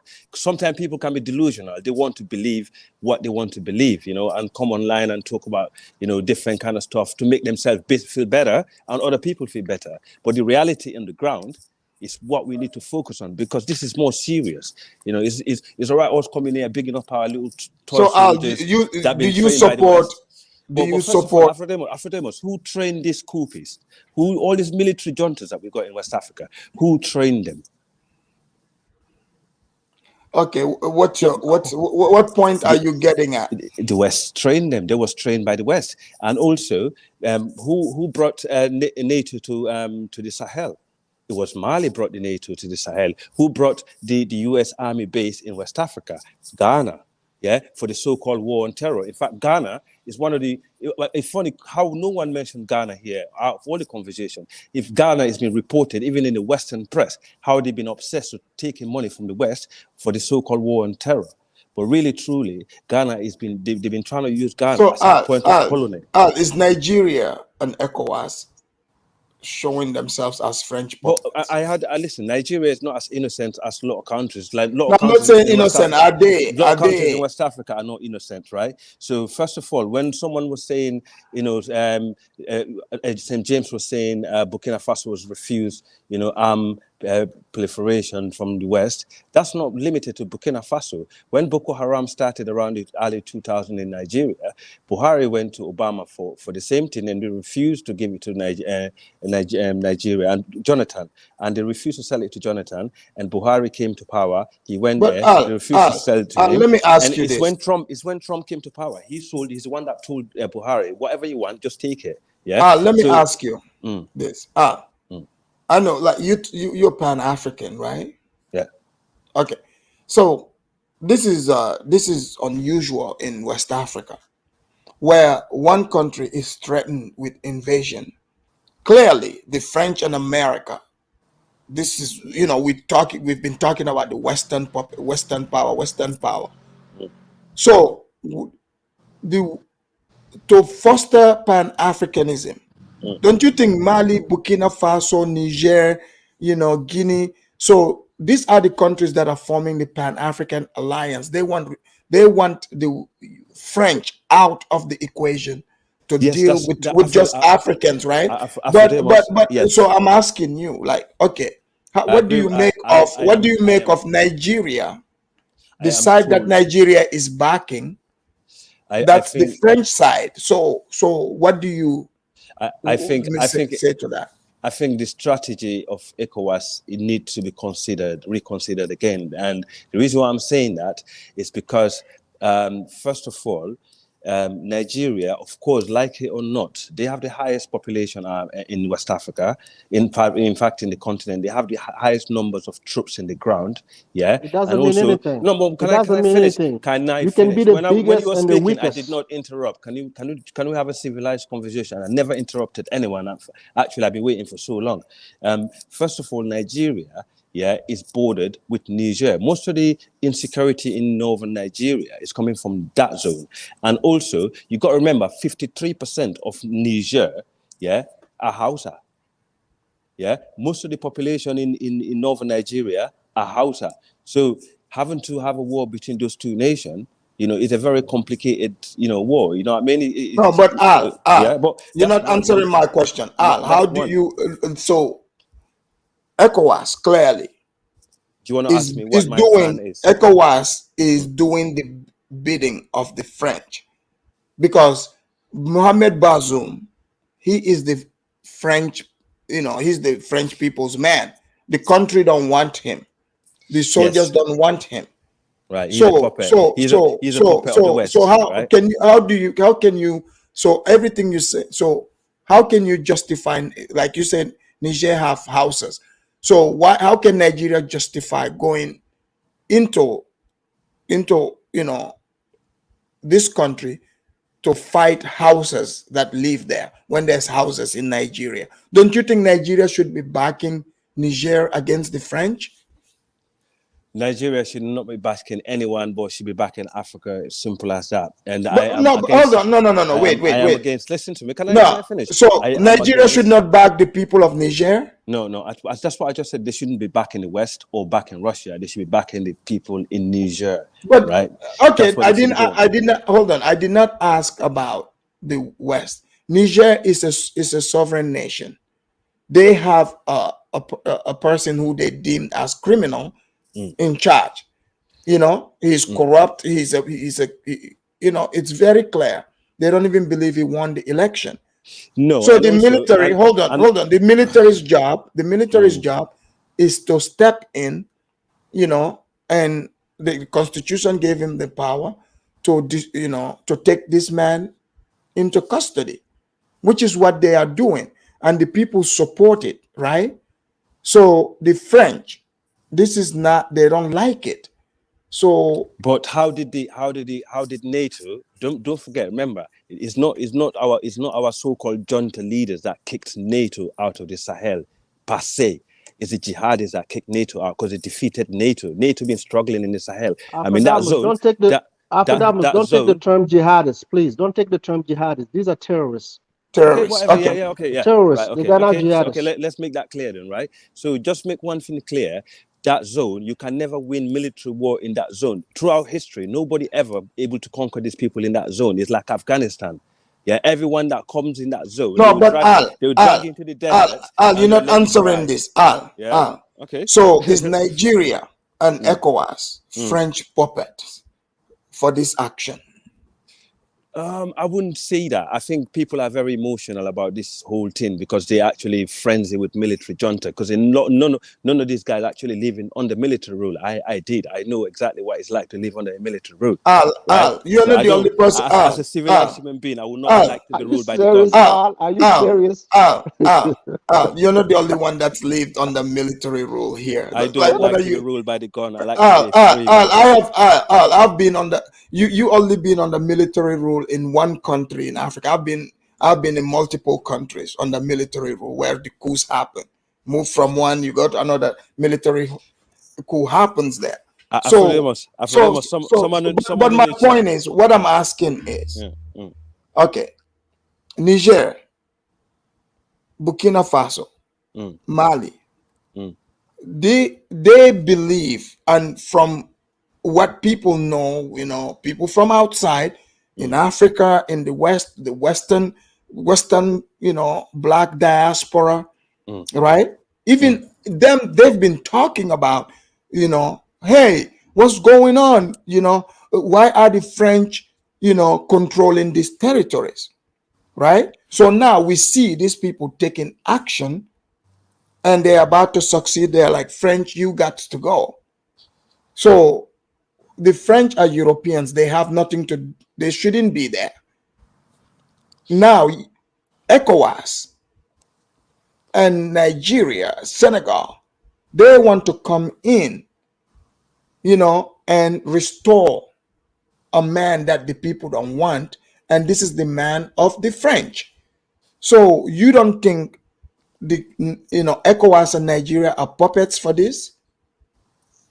I think, as I said to you earlier, ECOWAS, they have, I think the way they started this whole thing was wrong, right? Because obviously Tinubu knew if for him to send, people in northern military barracks in northern Nigeria into Niger, that would be a bad move.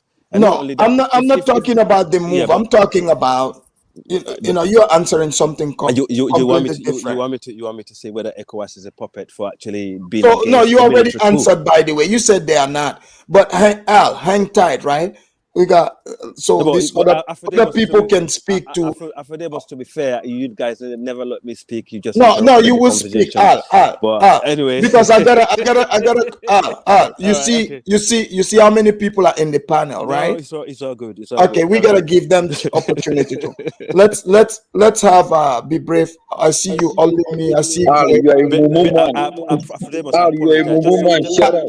Hey, hold on. Just hold on. For them, just a very quick response. Al, can you, please? Yeah, can you hear me? Let's see. Hey, Be Brave. Be Brave, you are echoing. I don't know if you're still, you might want to, exit the No, YouTube. that was Jude. No. Be Brave was echoing even before Jude came in. Hey, so, be Brave, if you're still, but I'll be listening. So I have to go to work, so I'll be listening. Okay. Well, just to remind someone in the chat, I was born and grew up in a war zone. Yeah. I've been through a lot of stuff that you never been through, half of it. For you to call me a weak, you wasn't born properly. Okay. Let's bring in Olimi. Olimi, are you there? Unmute yourself. Yeah. Can you All hear right. me now? Oh, yes, I can Can hear you hear you. me? Oh, Yes. perfect. Only me. What do you make of this? Is Nigeria and ECOWAS French puppets for, backing, pretty much they want to go wage war against Niger for removing a Western backed puppet as their president, the man that is allowing the French to loot them. He's basically, working for the French. So he's kicked out, but ECOWAS and Nigeria are trying to bring him back. What would you say to that? Yeah, Africanos, there is no but an if to it. They are definitely puppets. So look, they did this. It's almost similar to Mali, like last year. They boycotted Mali. Remember that? And now they want to wage war on Niger, right? So I think this ECOWAS is definitely a puppet without a shadow of a doubt. And here is the problem. Why they're doing this? You know that France use nuclear power, and their nuclear power, it comes 50% of the uranium comes from Niger, and Niger canceled 15%.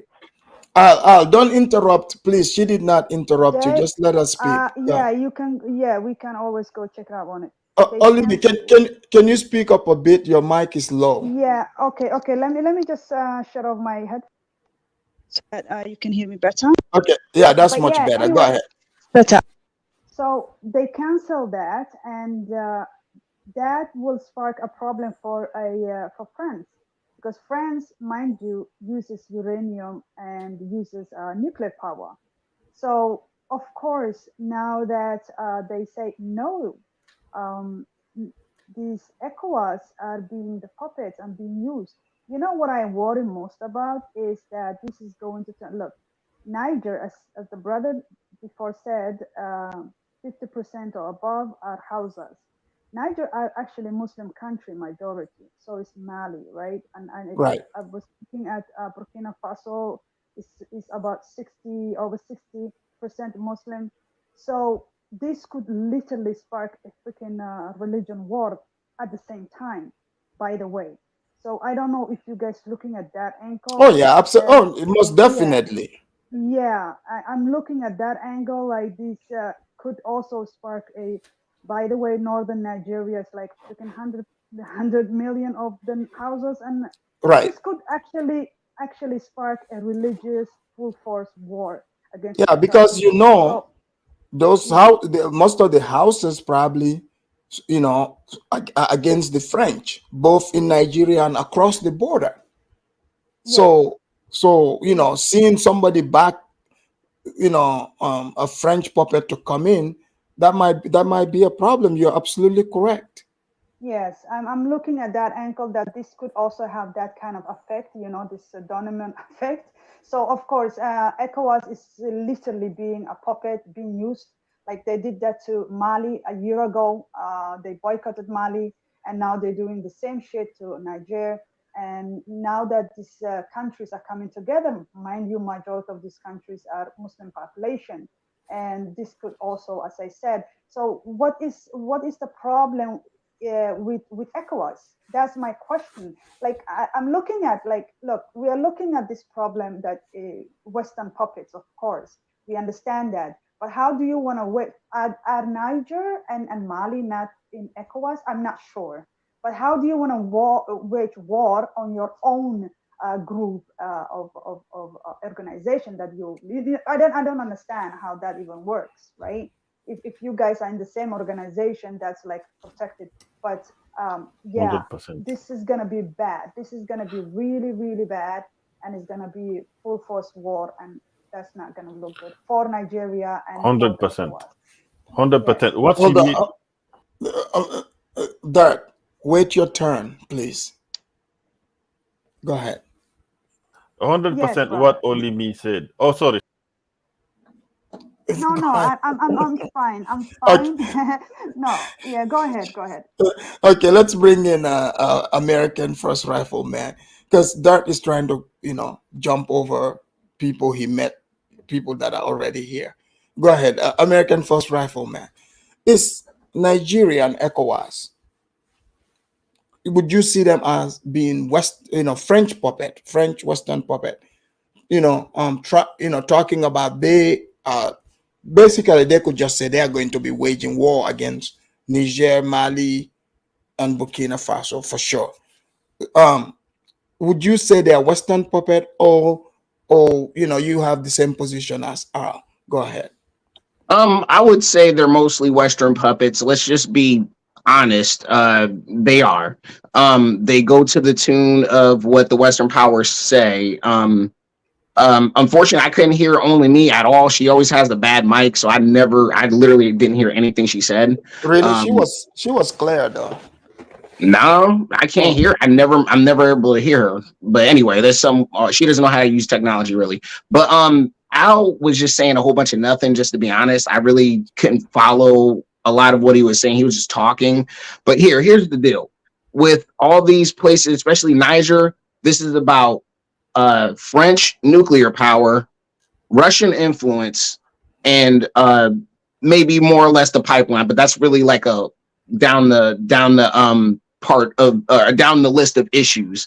Look, France has a lot of nuclear power. They generate the most nuclear power in Europe. They need to secure that uranium, plutonium, whatever those and then plus also they have the other natural resources that they want to keep having access to. So everybody knows France has the biggest interest in these places being insecure. Everybody knows this. So and another thing, the reason why the French lost the Sahel is they never actually tried to rein in the jihadists, like, because a lot of people say they were responsible for the terrorists. The terrorists. Yeah, people were saying for a long time, like they're putting them there and all that. And I think a little bit different. I think they just let it go or whatever, because they don't have an interest. Like I said, they don't have an interest to have the place secure. They just have the interest of the place to have the supply chains to get the stuff out. But that's what they were more concerned with. And yeah, and the last thing, and I'll say something before you can interject or ask me a question or whatever. Yeah, I would like to interject. Hold on, Al. Hold on, Al. All right, okay. All right, and also too, let's actually talk about the Wagner thing. I try to actually keep it short, but you freaking jumped on me. Look, Wagner and Russia, for one, Wagner is there at the behest of the Russian government. Without the permission of the Russian government, they're not going to operate.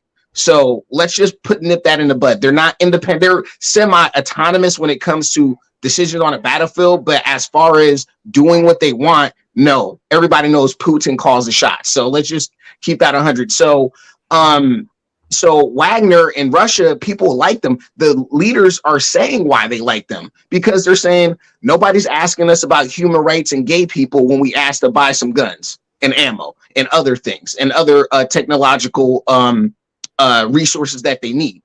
People, they don't make them go through hoops. That's the biggest reason why people don't like partnering with the West, because we always put conditions.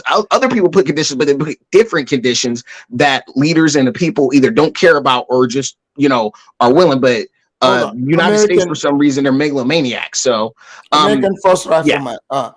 Okay.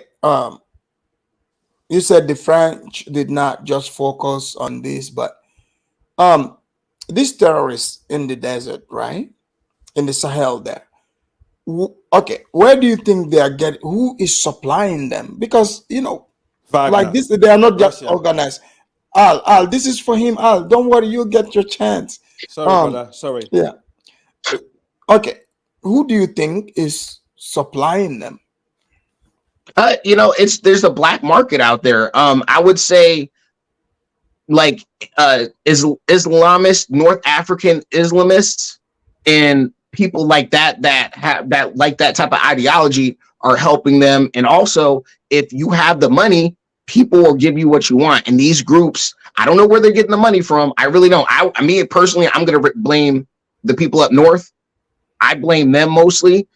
for the direction and for them to have the economic resources to buy on the black market. And people on the black market are Nigerians, Russians, Europeans, Americans that will sell you anything in the continent. No, but what I'm saying is, this is mind you, it's not like they're a very well organized, like a governmental organization, right? They have to rely on like a state. It's like a state sponsored type situation. So you have the French. It looks like when the French came there, these groups, they just keep getting stronger and stronger. Maybe it's just a coincidence, but how, it's like they're saying all of a sudden the French now, they want to fight to take Niger, right? But they could not fight to take it from the terrorists. So is it possible somebody is benefiting from that instability by giving guns to these people in the desert?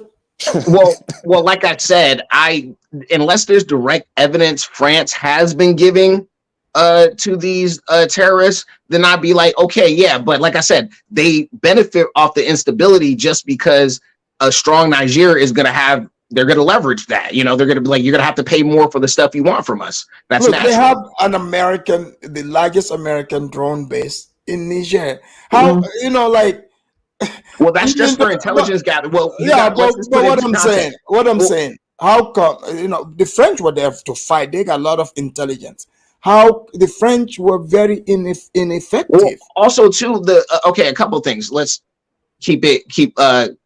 look at each moving part. For one of the complaints from the Nigerian military, I think it was Niger, where they would go to the president and say, hey, we have this intelligence on these people. Let's go kill these terrorists. We got this. And he'd be like, well, let's talk to the French first.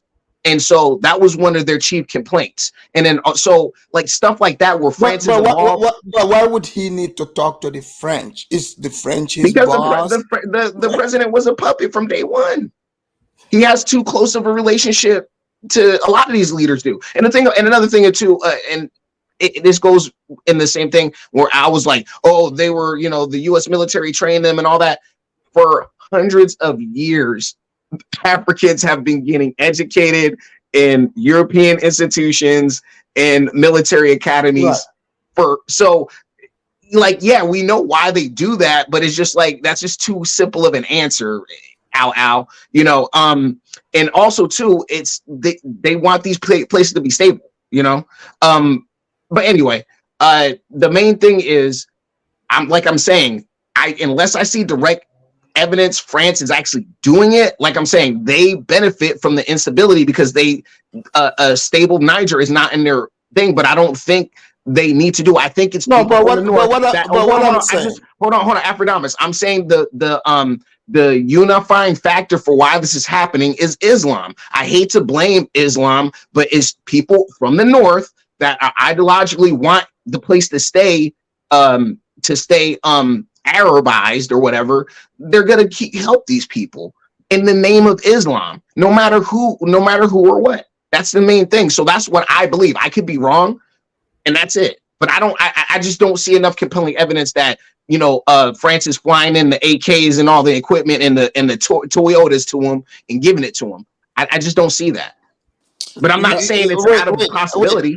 Wait, are you trying to tell me they are manufacturing the Toyotas up north? And the financing comes from up north to buy them.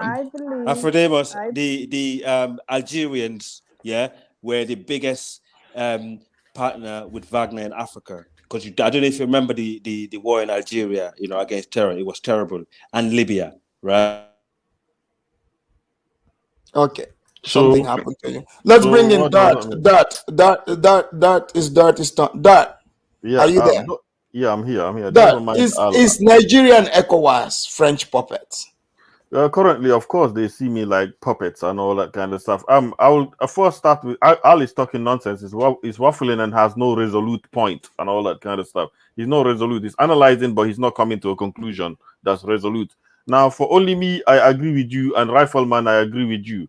Rifleman, yes, I see you say you don't see any evidence, but it's clear it's better for nation state to be in a state of instability, not to account for what is being stolen as well in the country and all that stuff. To be in a state of instability, like, just like what's happening in the Congo as well.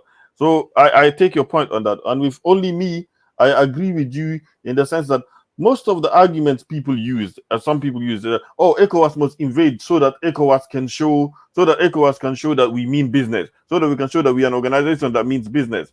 Well, if you're invading and you're divided, clearly you're looking towards breaking apart the whole entire ECOWAS, because now everybody's going by. Now you have just Senegal, Ivory Coast, Nigeria, and that. The rest are sitting out. So you're, in a sense, you're actually destroying the organization internally as well. So that argument of, oh, ECOWAS must stand because the organization or the regional bloc must mean something, that's what's being destroyed at the moment. So I think that's completely bullshit. I think these are puppets, and you can see there's two last vestiges of Francophone left in West Africa, and that's Ivory Coast and Senegal. And Senegal at the moment, they got Mauritanians up them against them. They are both beset north, east, south, and inside. So Senegal cannot win. So it's only if Gambia was to do. But anyways, let me submit what I got to submit. I just got one thing to submit. We are on a stage where the world could be at a standstill if Africans actually stand up to this. The world will be at a standstill because, as we see with Russia and Ukraine war, the only decider of major warfare is weapons of mass destruction or long-range ballistical weapons and all that stuff. So if France is going to resort to doing that and all that stuff, that means Russia will do the same thing in Ukraine. So if you're using this kind of weapons in Africa to win the war, we'll do it. Because if it's down gun-to-gun, man-to-man kind of tactics, Africa will have enough resistance and all that stuff. So if they took up escalated the war to another level, Russia will do the same thing in Ukraine, and China will be ready, and it will be a nuclear. People will be ready at nuclear war. China will be ready in the Eastern Pacific as well. So that means everybody will be at a height intent.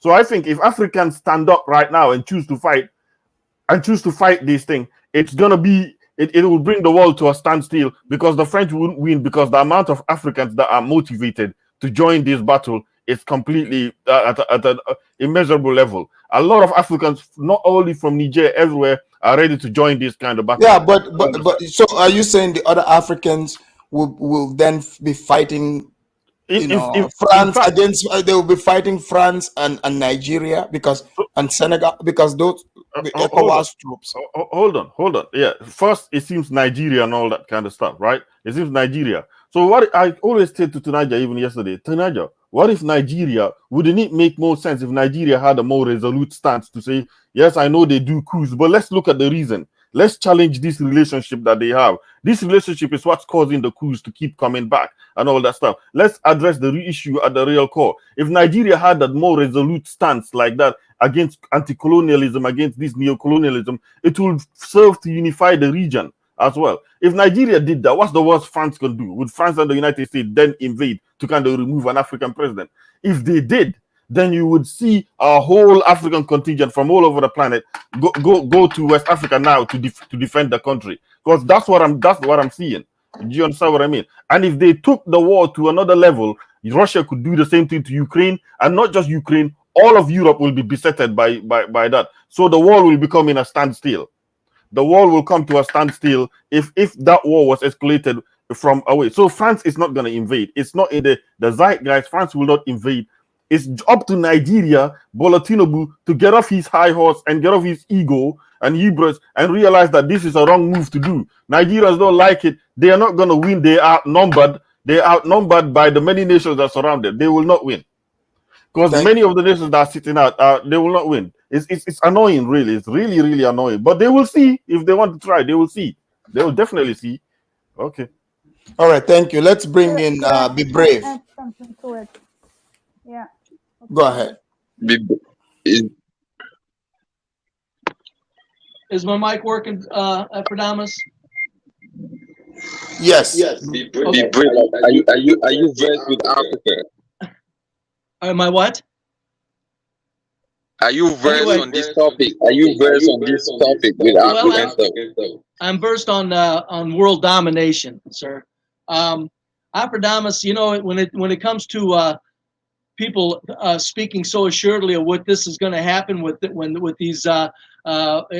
these military operations, nobody really knows. It's kind of like people standing in front of a locked safe, arguing about what's in it. It's kind of sad if you get too sure of yourself. I can understand speculating. I do get that. But when people talk like exactly they know what's going on, it's very sad. We don't know what's going on with these scoundrels at the top. The Western powers and the world corporate machine, none of us knows what's going on with them dirty bastards. You know what I'm saying? So be brave. Let me ask you this. Sorry, you're echoing. If you can mute when I speak. So be brave. I mean, looking at this scenario, okay, you have Niger, quote unquote, they said it's a former French colony, but somehow they have, you know, French control there. They have French military there, and they have a French puppet in charge. So the military removes him, and now they are suspending all ties, military ties with France. They don't want the French there. The people are dancing, protesting. They don't want the French in their country. They see them as terrorists. But now this organization, ECOWAS, you know, which is the West African Economic, you know, organization, they have their military. So they are giving them ultimatum saying, you have to, you know, accept what we are telling you, which is France wants this guy to return, but they don't want him in charge. So they're giving them military options, saying we are going to strike. And now 2 other countries, 3, are saying if you wage war against them, if you attack them, we would see it as an act of war against us. So do you think any African country that is fighting, taking up the fight to try to bring back the French puppet, are they puppets, or they are doing it in the interest of Africans? Go ahead, be brave.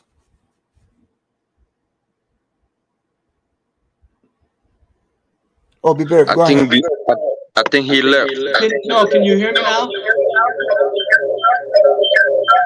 I'll be dang. Is that me, Aphrodamos? Yeah, that was you, but go ahead. Okay, Aphrodamos, one question. If these countries that everybody talks about wanting independence, do they have natural resources that they can be completely independent with natural resources? No. So you see what I'm saying? This is a big joke on everybody. Even the U.S. people, they fall for this nonsense. If they're not independent if they can't be independent with their natural resources and have all the resources they need for their society, they're still going to be dependent on this filthy corporate machine. This is what's a joke about it. You're not going to ever get your dependence. None of us are going to get dependence. The U.S. doesn't have dependence. These scoundrels at the top, including Russia, China, and all of them, they're in cahoots. If you don't have the natural resources to be dependent, how can you talk about independence? You can't. If I was in Africa, I would be saying this: let us understand and succumb to the one world government. I don't want to die. I don't want to fight for nothing. The people that are in charge of the one world government can create wars wherever they want, wherever they wish, and they do so as natural resources are obtained cheaper and more easily. This has nothing to do with it. The people have to stop this dream about these independence. It's not. It's nonsense. The world is already wrapped up.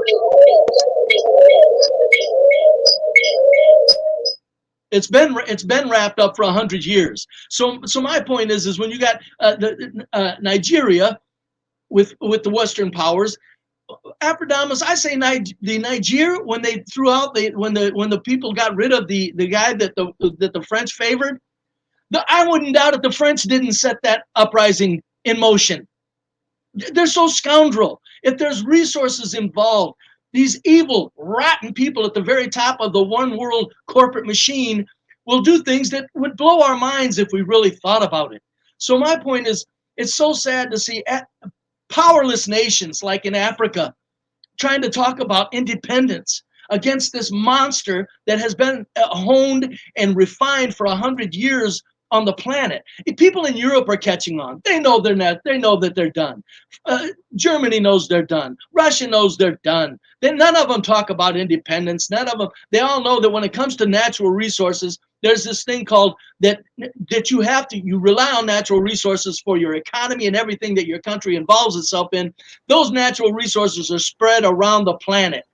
So there's one machine that goes around the planet and makes sure they control the planet's resources. Who's the machine? Who's the machine that you're talking about? Judah. Hold on, Judah. Don't interrupt. We will get to you. Okay. No, but who's the machine though? I mean, he should be calling his country out. Judah. When he's talking, don't talk because it's gonna echo. So let's all let him talk till he finished. If somebody else talks while he's talking, it echoes. So just let him land it. Yes, and I will land it here. Thank you, Ephrodimus.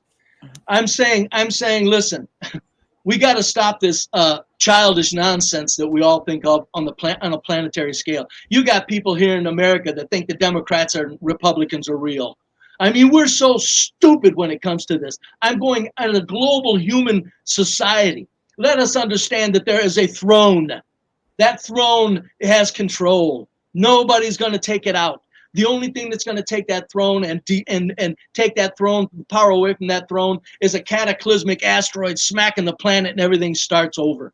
So I'm just saying that when it comes to poor people in Africa talking about war, if I was in Africa, I would be asking people, are you crazy?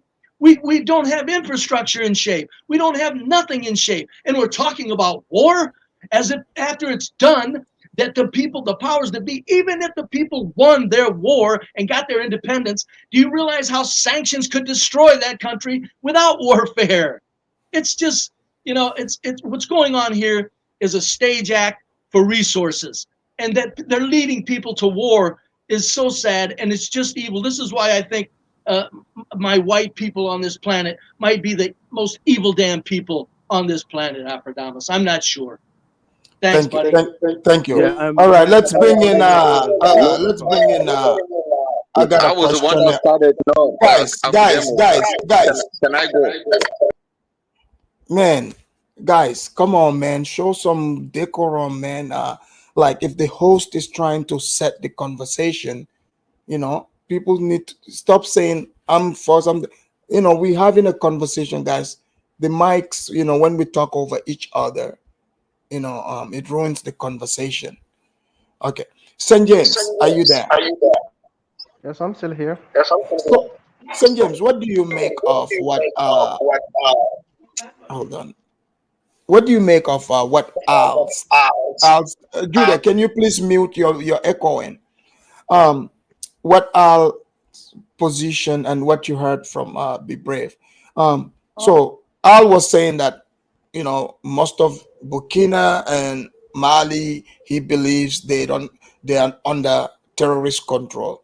You are from that region and you're there right now.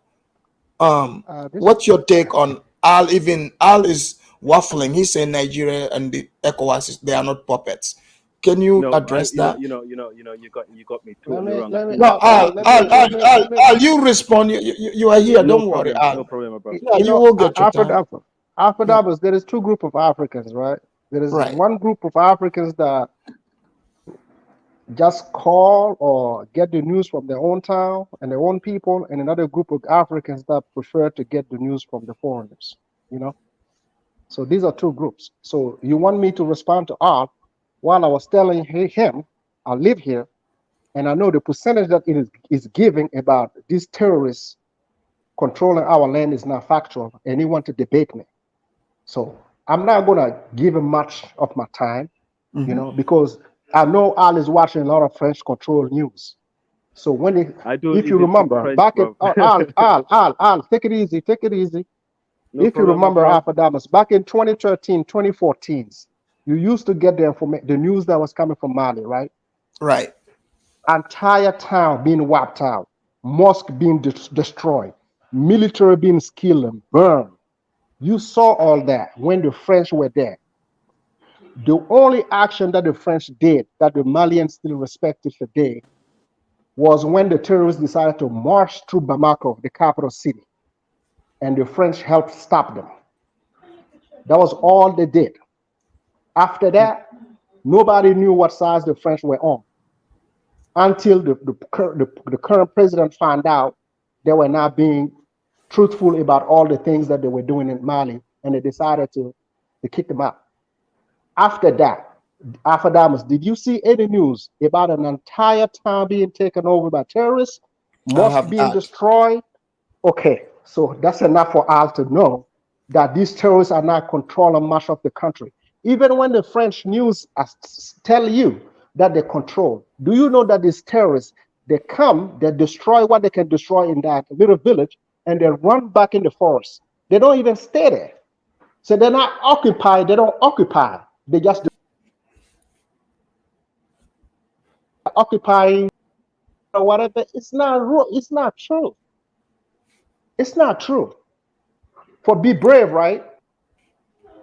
Like a small country, he said a lot of things, but I'm going to address them at once.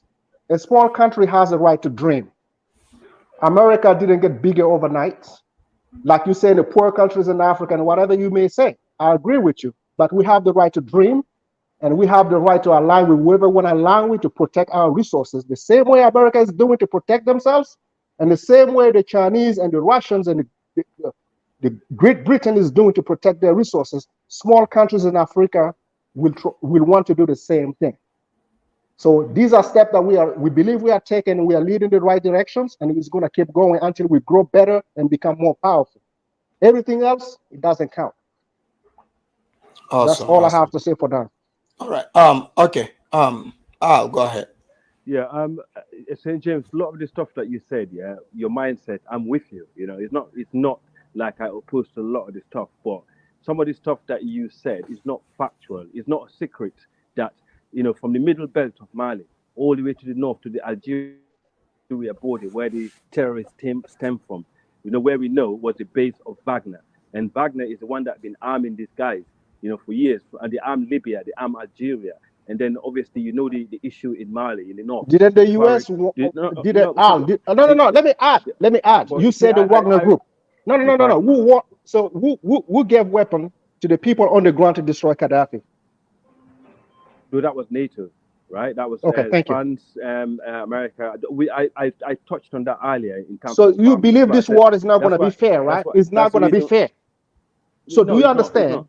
Okay, so if it's not fair, if it's not, no, you are exposing the other side, and you are not talking about the other side. You are exposing Wagner group. Why not? So you have to explain to Afridamus and the people who are listening to you why Mali has to resort to Wagner, because you are not doing a good service. You are talking about Wagner, and you are not talking about the people that are arming the terrorists. That's what I want to hear from you. Who's doing that? But what I said from the beginning of the conversation, I said I do not want the West or Wagner in Africa. I believe in African problem for African solution. We the one. Do you want the United States in Africa, in the Sahel region? I don't want. Do you want French in the Sahel region? In fact, one of the reasons why Bazoum was struggling in Niger is because of the presence of the Toubab, the Kofas in Niger. Because you know Niger, 90% of Niger, they're very strict conservative Muslims. Right? You know, let me just finish. Let me ask you a question. Are you a man with common sense? I believe so, right? I believe so. You're a man with a common sense. Let me ask you a question. I'm done. Let me ask you a question. I'm done. Yeah, go on. If the commander-in-chief, which is Bazoum, come on today on TV and say, my own army, is very weak, and there is no way they will be able to overpower these terrorists, what would you do as a soldier? What would you do if you are power? That's a lie, because we know there's no. Okay, let me respond. Al, he's asking you like if the guy already said it. He's lying. It's not like a hypothetical. Okay, but how come everything he says you have no proof? You just say it's not true, but everything I did not disagree with St. James in total. Yes, you did. Everything he said, you disagreed with. You pretty much. The only thing I disagree with is thinking the West is our enemies. Only the Russians are our friends. What I'm trying to say is the West and the Russians are no friends to Africans. You know. No. That's not what we got getting from you. Your stance. You support the West being there. That's what we are hearing. Supporting ECOWAS doesn't mean supporting the West, because ECOMOG is everybody know the only actually troops that actually involved in warfare in West Africa was the ECOMOG troops. You know, that been there first. Most of the wars that we have in Syria, do you have any proof, like what St. James said? You say, you try to deflect, but then you try to say it's not true. When this statement is in fact true, everyone heard. Anybody that's been following their news have heard. Bazoum say this. Bazoum is an Afro-Arab, yeah. He been supporting. Bazoum is from the Motisa tribe. He's from the Motisa tribe. Exactly. He's been supporting the people in North. No, but what I'm saying is, you said to St. James's statement, he said it's not true, when in fact it is in fact true. So he's asking you, since Bazoum says this, if you are in part of that country and you are in the military, what would you say? What would you make of that? Your commander-in-chief. I will be concerned, definitely, without doubt. Is weakening your effort. Yeah. Don't you think you are weak? Yeah. Well, I would be concerned. However, you got to remember the geopolitics of that country. The north of Niger is like Afro-Arabs and Afro-Tuaregs and a lot of these tribes in the north. Yeah, and at the bottom of it, you got obviously the Hausa. If you come to the west, you got some of the Mande and some of our Fula people to the to that. Are you bitter by the Fula people who try to wage war over there and they got crushed? Is that what you're still? Are you kind of mad over where? In Mali, in the Sahel region? Even in Burkina, it's not looking good for them. It's not looking too good. And you see the irony of it. The Western power, right? No, hold on. I know you're a Fula. I know you're a Fula guy. I know you're a Fula guy. Alpha Davos. Hold on, Al. Hold on. Go ahead, Sanjay. Out of all the tribes, right? Yeah. The same tribe has the same problem in Mali. The same tribe has the same problem in Burkina Faso. The same tribe has the same problem in Niger. Afrodamus, as an African, don't you think there is something fishy with this tribe? There is something fishy. In my own country, we have 60 tribes, 60. And this is the only tribe that's waging war on every one of us. And the Western world is not even looking at it in that direction. Whenever the Fula kill people, nothing to see here. These are Fulas. And when we crush them, genocide, you guys are trying take out the Fulas. That's funny. That's so funny. And we're not even talking about, we have a tribe. Even if you look at the president of Burkina Faso and Niger, right? Ever since that war started in the Sahel, right? We never made this about tribe, because you know what? The Westerner, they're trying to bait us. They're trying to bait us. I know this though, Al, I'm cool with you, but Al, I get a vibe. You are bitter about some tribe stuff, because you running like, I can't even believe, like, because if we are talking the Pan-African, usually, are you like, I'm not assuming, but are you bitter about? Are you trying to take a fuller hedge money here and ignore everything? Is that the response to St. James is when? No, I'm just asking because they crushed the fullers out there. I'm not Wagner, man. I'm not Wagner, man. Let's address me without Wagner. When your troops come to our villages and kill children and innocent people, and they think they got away, we obviously track them down and we slaughter them out. Which village? Which village your people got destroyed? Listen, it's not a secret. We all know that. If they cannot fight our men, they should just leave our children, our women alone. Are you waging any conventional? Are you waging any? And kill children and women and actually run away from their men. No balls, right? They can't even wage a conventional war. They can't even listen. Afadamus. That's the reason why. It's going to get NATO, a little. If NATO is not succeeding us, how can little Wagner succeed? It's a temporary. Your people, the Fuller don't fight. They don't fight a conventional war. They don't. They run and hide. They run and hide. That's what they do.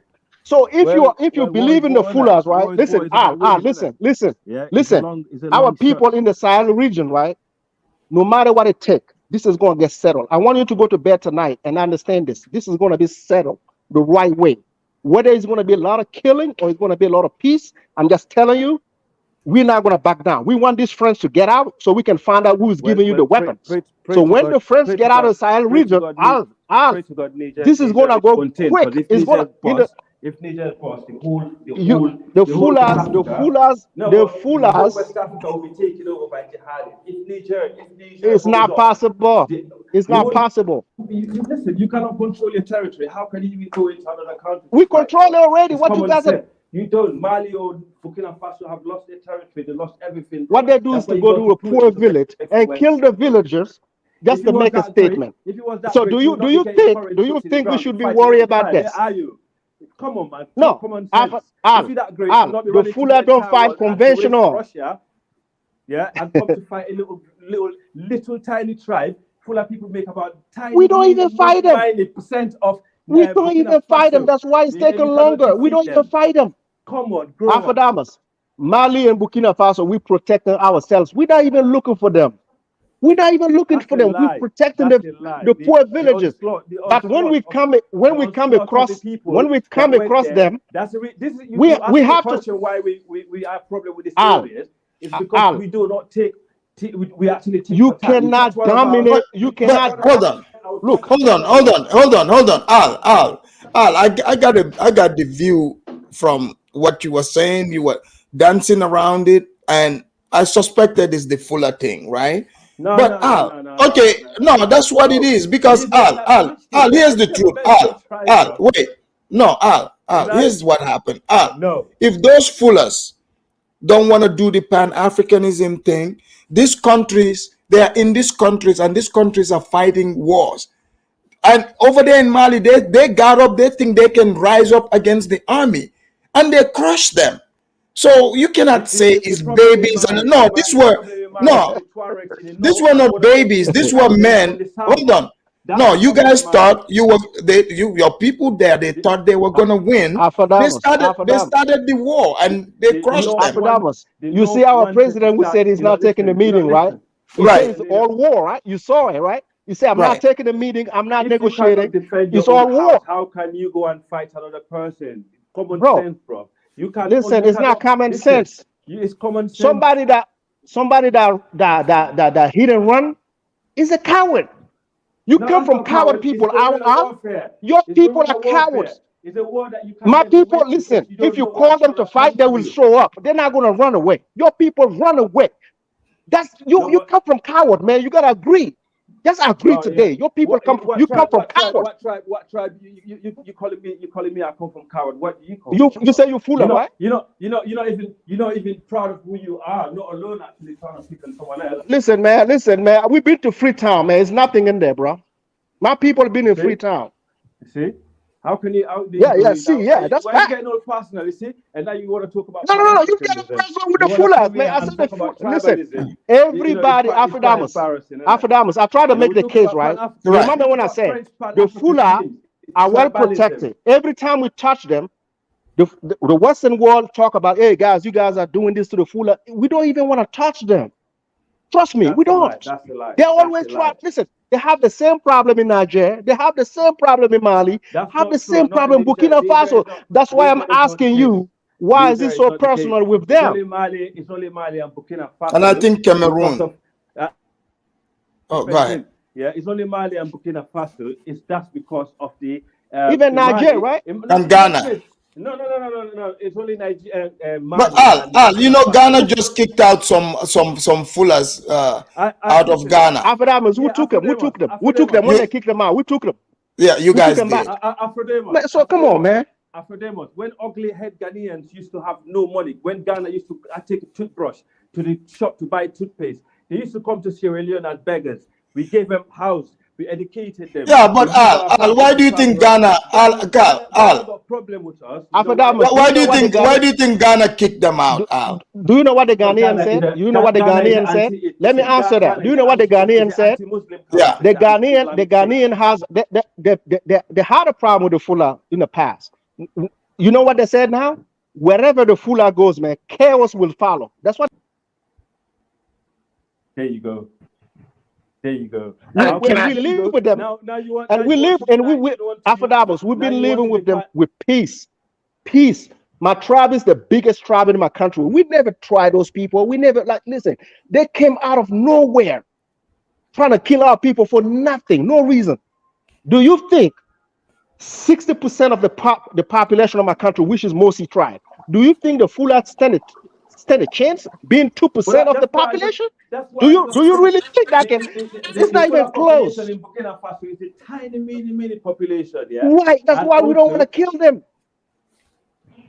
But what the Wagner been doing? Burkina soldiers, but they get. Do you know why the French don't want to leave Niger? Do you know why?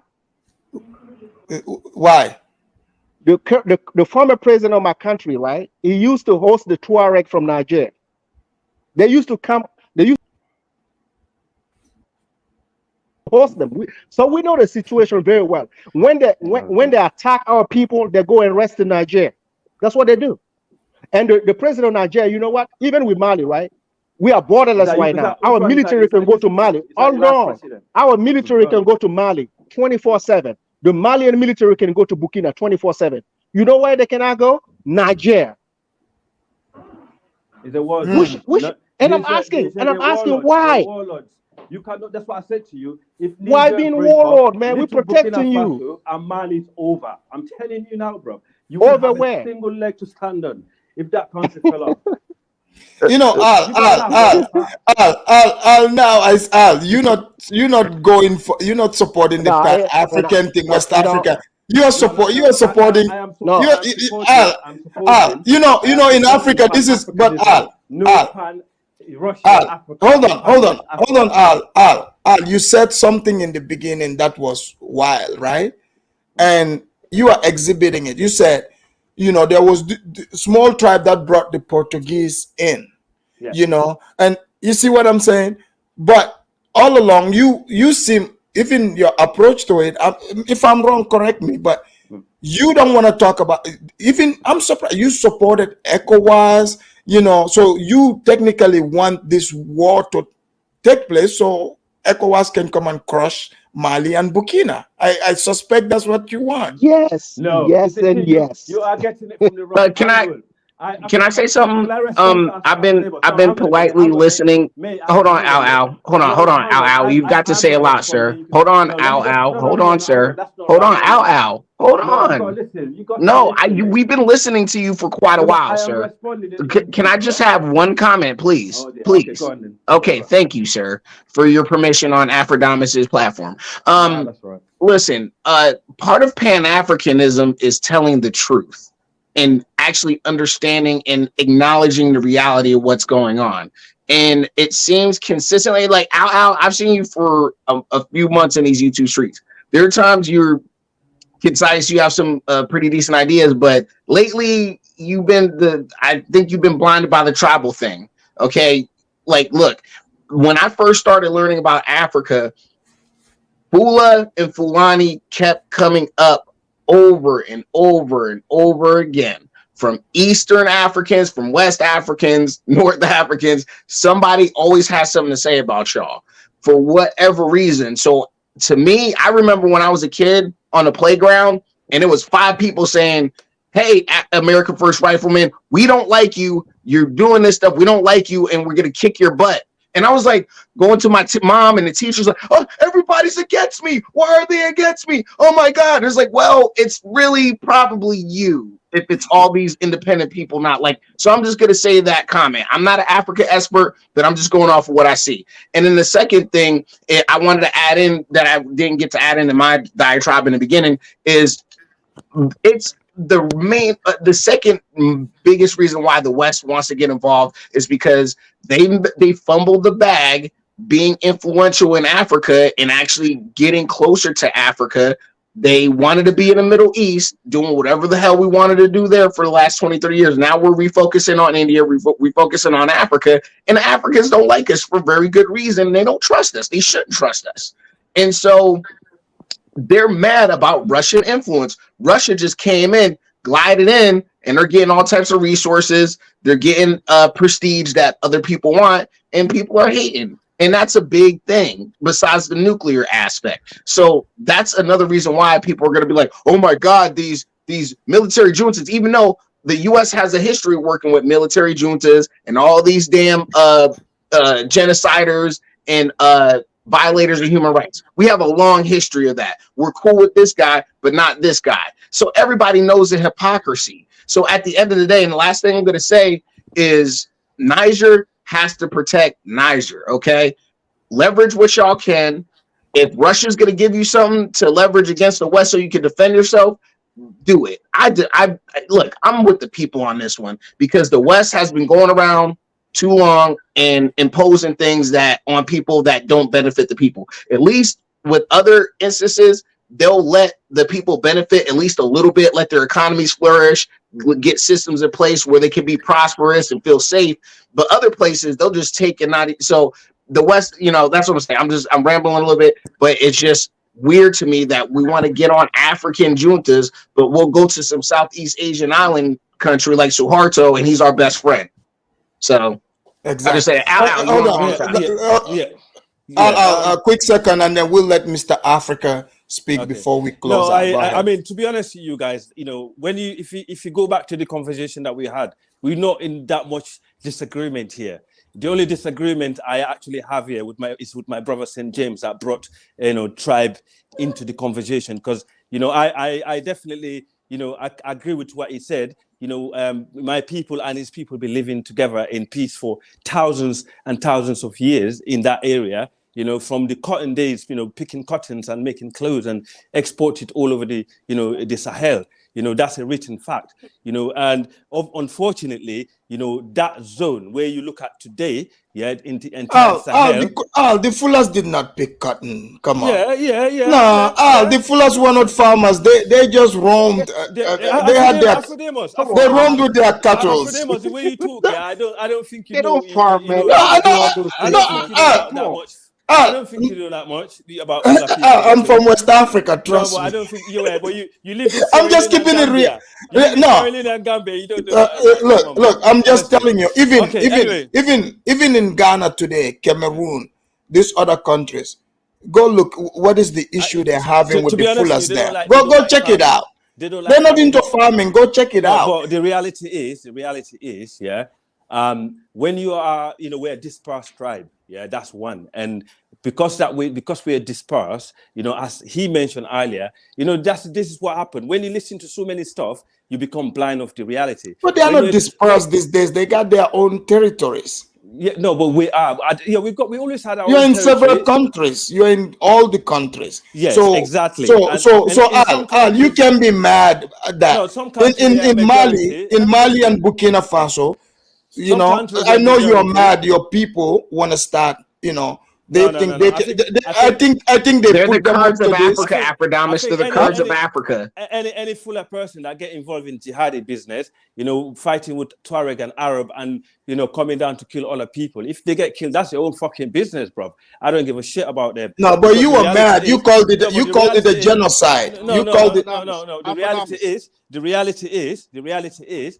When Wagner, that's what I'm trying to say, because after report, when Wagner and Burkina Faso troops go into a fuller territory and they cannot find jihadis and they end up killing children and women, and then the fuller people. Al, are you serious right now? They form a militia, a militia to defend their people, and that's what they've been doing. Yeah. And if what about the Africans they attack, Al? That's my response. That's my response to it. Yeah. Let me respond to you. Like, it's going to be respectful. Trust me. I made a statement earlier, and I want to clarify myself. When I'm talking about the Fuller, I'm not talking about all the Fullers. Thank you. Someone in the chat is just attacking without understanding what I'm saying. I'm not talking about all the Fuller. If you understand, Sankara was a Fuller guy. Okay. Thomas Sankara. Yeah, exactly. Yes. So I'm not going to sit here and disrespect the Fulans. I'm from Burkina Faso. So Sankara you. was half Fula, half Mosi. So let's not go there. And the tribes in Burkina Faso that actually get on really well with the Fullers. They've been living together in peace and intermarried and still are. You cannot divide them, just because of religion or yeah, but you try to bring the division because you want to count the Fullers as separate group from what is happening. I would not count them as separate. Because even your sentiment. No, that's what you're trying to make me look like. Because I feel like because I'm a Fuller, I feel like I'm. No, I never said. I don't think you're better than anybody. I'm not thinking. But I'm just. Hold on. Here's the thing, because even though we're talking about the entire region, I could sense it. Like you. I was surprised. Like you're fixated on the Wagner group. It's like you're trying to find all types of ways to dirty up Burkina Faso's army and Mali's army, and I don't understand why. I don't think they are capable of confronting Nigeria in Niger, because that's going to be a blown war. We don't want that, because if Niger... Okay, now the truth comes out. Yeah. Stop stalling. Just, now the conversation gets better. Just, you see how easy... No, you just tell the truth, what's on your mind. Yeah. Now the truth comes out. That's what you wanted to say. Yeah. Just say it. Yeah, because if... Just say it. Say you wanted to say Nigeria is going to crush them. Just say it. But and then what will happen? You got the jihadists in the north that will be coming further down into southern Burkina and southern Mali. Then you got all these countries beneath there, like Guinea, Sierra Leone, and all. Guinea's not gonna let that happen. No, thank you very much. Burkina is not gonna let that happen to them. Mali's not gonna let. Algeria is backing these two countries. Well, that is. So you would see that even your Fuller people. Hold on. You're those Fuller people in that desert area. You better send them a letter. If they deceive them thinking they can rise up again, they're gonna lose. You better let them know. They're not gonna win. Okay, this is the ones in the desert, the ones that rose up not that long. Majority of the tribes in the desert are not Fullers. They're Afro-Arabs, Afro-Tuaregs. I know that, but the ones that rose up, in Mali, remember a few years ago? Yeah, that's years ago though. But the reality is, and also that was a conflict between them and the Dogon. It wasn't there with the other people in Mali, the other tribes. Fuller people don't have war with Bambara or Soninke or other people. The only problem they have in Mali was with the Dogon people, that they've been living together for years. And in fact, in a recent documentary, a Fuller guy that actually abandoned the jihad, he came back to the territory. He said every Dogon looking at him scary, and they think he's still a terrorist, but he have changed, and he realized. But why do you think why do you think around where all these commotions are, they always accuse? Wait. They always accuse. How come you guys, your people, are the ones always accused of being the terrorists? Like, why is that? Do you know what? There's so many tribes in that area that look. I know, but somehow in all these different countries, in all the countries, right? In all these different countries, it's like like the Yoruba. There's more Yorubas than you. How come they don't accuse Yorubas of being terrorists? I'm just giving you an example. No, but I'm just listening now, right? Like Yorubas or like Malinkes, right? There are a lot of them. In West Africa, they are the largest group. How come they are not accused? The largest group in West Africa is the Hausa and the Yoruba. Okay, Igbo, fine. And then I'm talking within that region, that area. The Malinke speakers. Yorubas are half Christian, half Muslim. Okay. And also, I'm talking the Islam that the other African counterparts is different. I'm talking in these regions, right? Okay, let's say we move from the Sahel. You go to Ghana. The same sentiment. You go to Cameroon. You got to understand Africa. Hold on. You go to Cameroon. You go to Cameroon. The same sentiment. And you know some parts of Nigeria. How come? Do do you know what I think one of the problem is the one tiny percentage of Fula group called the Bororo Fula. Yeah, the Bororo. The Boro. Yes, the one that travel with the cattle, right? Because Right. you know, they make tiny percent of the Fula, you know, population today. You know, they nomads, they just move around. They're the one that I think been having a lot of conflict. This been going on for centuries around these regions, right? In the whole, from the east to the west. In fact, So why don't you guys just wave the white flag? Then there would be these people. If they wave the white flag, this ancient war would end. And that's why people don't understand. When you say Fula, and this Fula that causes the problem, is 99.9% of Fula people are not even involved in that. If let me say, if 50% of Fula people are involved in war in West Africa, the region will be over. That's not true. It's only 1%, teeny tiny percent of that's not true. To be honest with you, they are not just accusing this group. You can read West African history. From the get-go, the jihadis, well-known jihadis, the people they call jihadis, which today we will call them same terrorists. Let's go look at, you know, who they are. That's not true. Even in northern Nigeria, wait, hold on. Even your people were one of the first people that actually accepted Islam for that fact. Yeah, but we did not wage jihad. There's no history. There's no proof that we've ever waged jihad, sir. Someone on the chat was saying about slavery. Years ago, you know, your people were known to be the biggest slave traders in Africa. That's not true. That's fact. That is not Sahara, true. During the Ghana Empire. Look, let's allow Mr. Africa to speak. Look, we're not talking about slavery here today. Hold on. Let me bring in Mr. Africa. Mr. Africa. Thank you.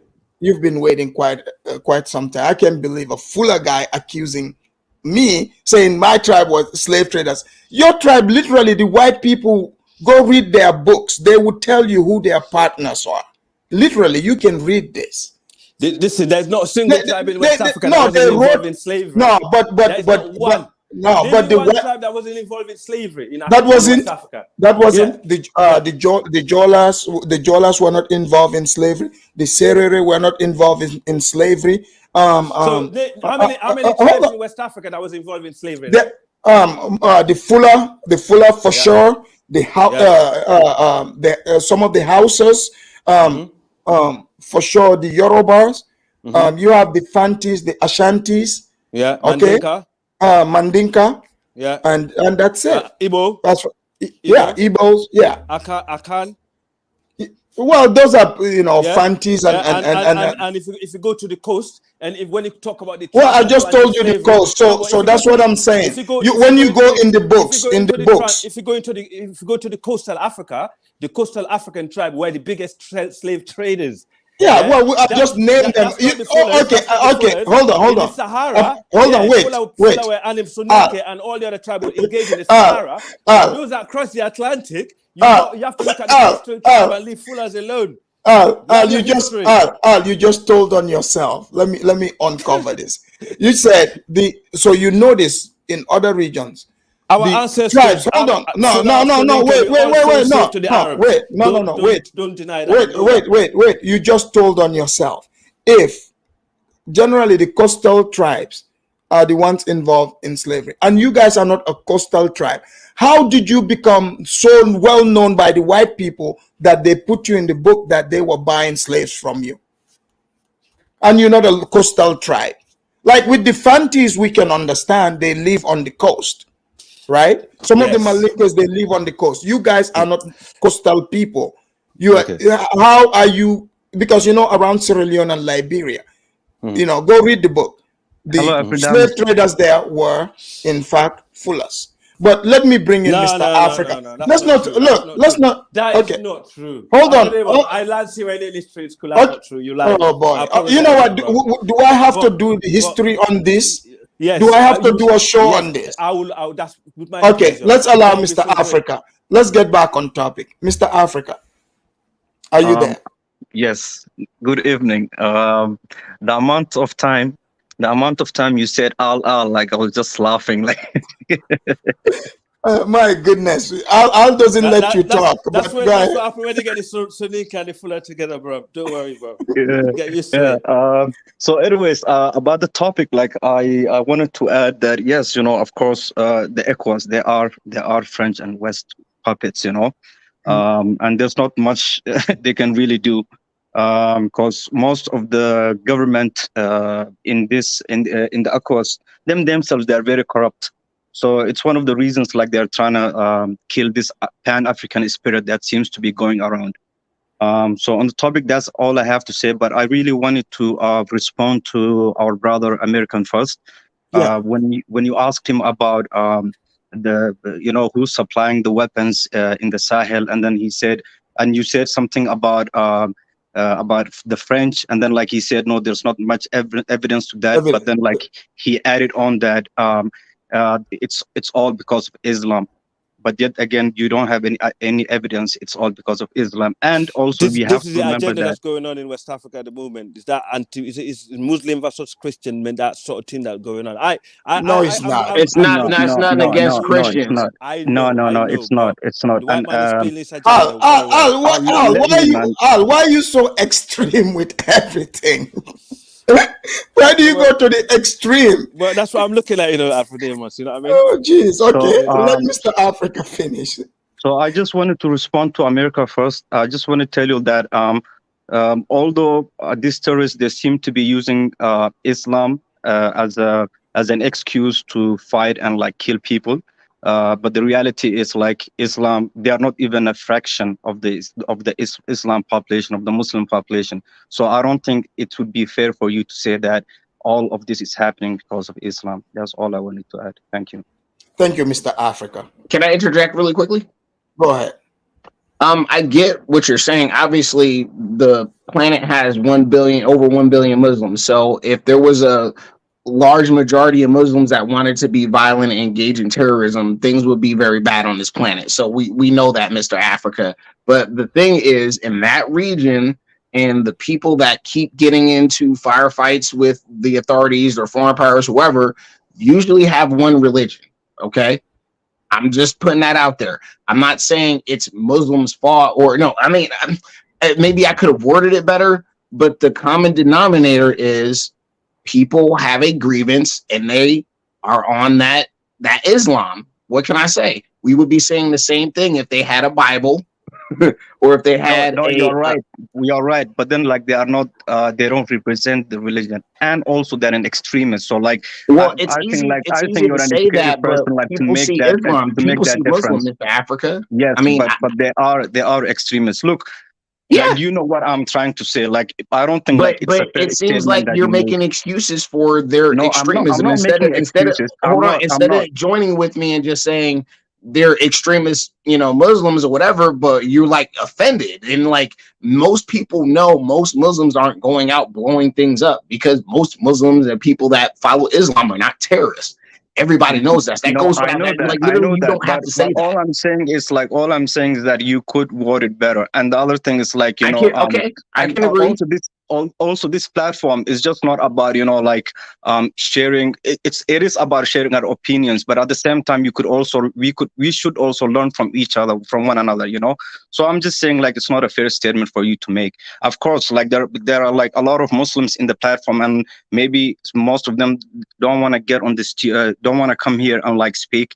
It's not. I don't think like it's a decent thing to say. That's all I'm saying. I understand what you're saying, but unfortunately, there are problems where people who adhere to Islam, there are problems. Like in France, people from North Africa, that most of them were Muslim, they burning up Paris for whatever grievances and all that. So same thing in other places. They're bringing their religion, and it's not meshing with certain places. That's not saying every Muslim or Islam is bad. That's just, it is what it is, and I recognize the reality. That's not me bashing Muslims or saying they're bad. American Rifleman. No, hold on, Al. Don't. Al, please, bro. Like, you have been talking for so long. Let me just have this conversation with him. Well, let me and Mr. Africa bring this to a close. Go ahead, Mr. Africa. So, I do agree with what you're trying to say. I'm just saying, like, your wording could be much better. They are extremists, and they are extremist Muslims. But so you could say they're terrorists, you could say they're extremist Muslims, but you said all the things that are happening in the Sahel is because of Islam. That's like what I'm against. Because Okay, I get it. I can definitely word that better. I can definitely word that better. I can agree with you, Mr. That's all I wanted to say. Okay. Go ahead, Al. You had all this stuff to say. Go. No, we all got something to say. Don't be cheeky. The reality is, what you don't understand is American riflemen. Islam is not the problem in West Africa. In fact, before Islam came to West Africa, we was engaged in tribal wars, capturing one another. This is how they bought numbers and writing. That's literally in some science. That's all they bought. They didn't really bring all that much. They bought more slavery. They bought more Africans oppressing Africans. They bought that. So I'm actually really struggle to understand how negative some Black Christian or non-Muslim artwork. It's not even that I'm a Christian at all. I'm not even into Christianity like heavily like that. I'm not. That's like my quote unquote like of Christianity is not to be honest influencing what I'm saying. I am more me as a person, as a fuller person. I know my tribe. Majority of my tribe are very conservative when it comes to religion. But to be honest, I don't buy into it like that, because at the end of the day, we had our own stuff before the Arabs and the white people came to Africa and introduced this stuff to us. But however, they destroyed it and they put theirs on top, and then y'all took it and y'all and now anytime somebody says something about Islam, y'all get salty. So you're not listening. You're not listening. So what I'm trying to say is Islam brought unity within the tribes. For the first time. No, it did not. It did. No. It did. The majority of the tribes that actually accepted Islam, they lived together peacefully. But it's only brought problems to those that did not accept it. I should reward that again. I should bring that, rephrase it, pardon me. So for those that accepted Islam, they lived in peace and they built stuff and they managed to trade to the east. They opened different trade routes. The religion of peace. I get you. I got you. American First Rifleman. Are you part Fuller? He does look fuller to me. No, yes. I mean, my lineage comes from West Africa, so possibly everybody says they can tell what I am from my hairline. So you really do look full, I swear. You really do. So we might be sending you to go talk to your people. We're gonna turn into the peacemaker, the emir of let's fight the emir of the Great Sahel. Because that's what guys. do. Let's do our closings. I gotta go take care of other business, and then so possibly I wanna do another show later on today. So let the riflemen start first. Okay, I'll go. Today is a great summer day. The white man has allowed me to work remotely for part of the day, work out like twice today, and then interact with you beautiful African folks. And I just need to tell y'all, look, I support the people of Niger.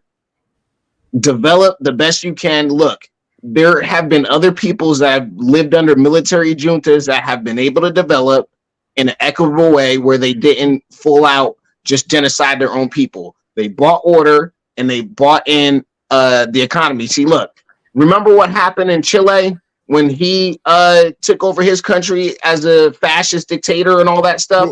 Pinochet. What did the white people? Yeah, Pinochet. What did the white people do? They sent over economists to help the man out. Y'all need to try to do the same thing. With that sword, bring books, and you guys will go a long way. God bless the people of Niger and the people of the Sahel. Thank you very much. Thank you. All right. Mr. Africa, closing statement. Me, all I just want to add is that I'm really rooting for the people of Niger, Mali, Niger, and Burkina Faso. I think it's the first time I'm really seeing a Pan-African spirit in the continent. And I really hope the Ecowas don't squash all of this. and I'm rooting for them. That's all I have to say, and I hope like things will work out for them very well. Thank you.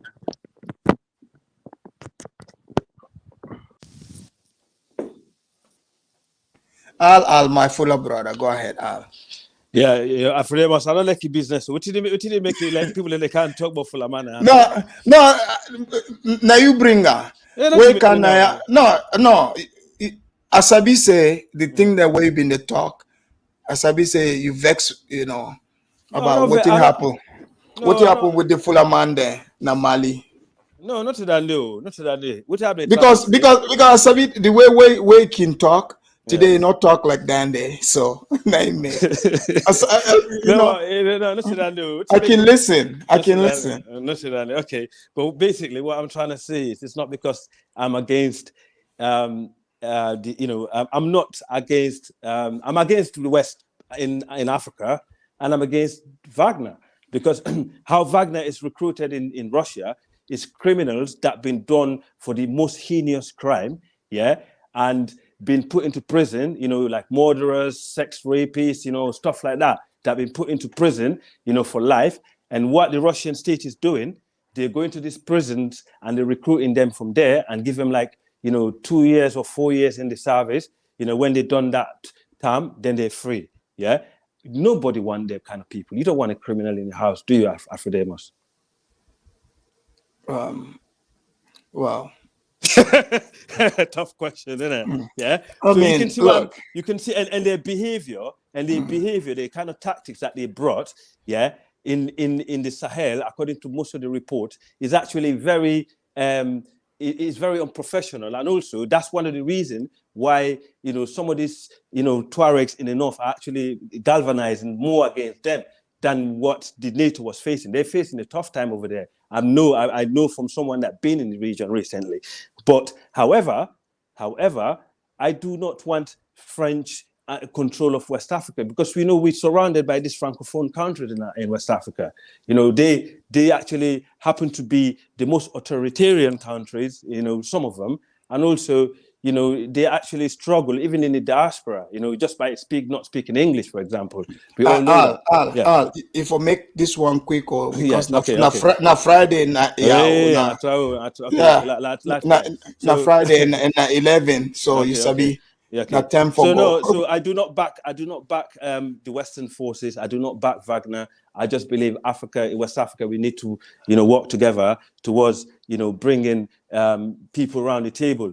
But the good thing is, Nigeria have sent the Sokoto of the Sultan of Sokoto to defend to Algeria, and another one to Niger to go and talk to them, because these are the same people and they actually respect those sort of things more than probably what Ecowas is screaming about. So I think something is going on right now that we don't know. I don't think that will happen anyway. I don't think Ecowas will launch an attack, because that, as I said, God forbid that happen, forget about West Africa, because the entire region will fall apart.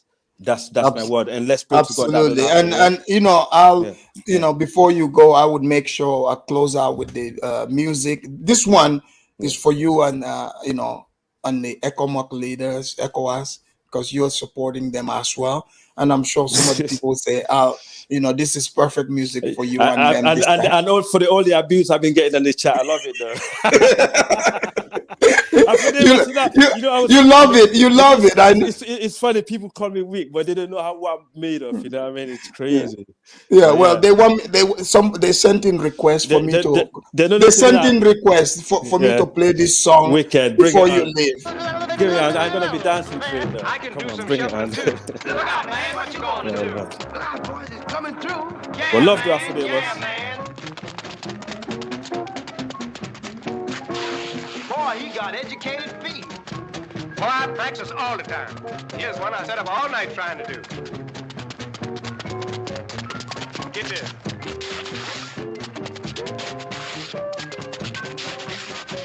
When the boat dock is Memphis, you should get yourself a job in one of them Beale Street cafes. Boy, you've been reading my mind. Watch me go to Beale Street.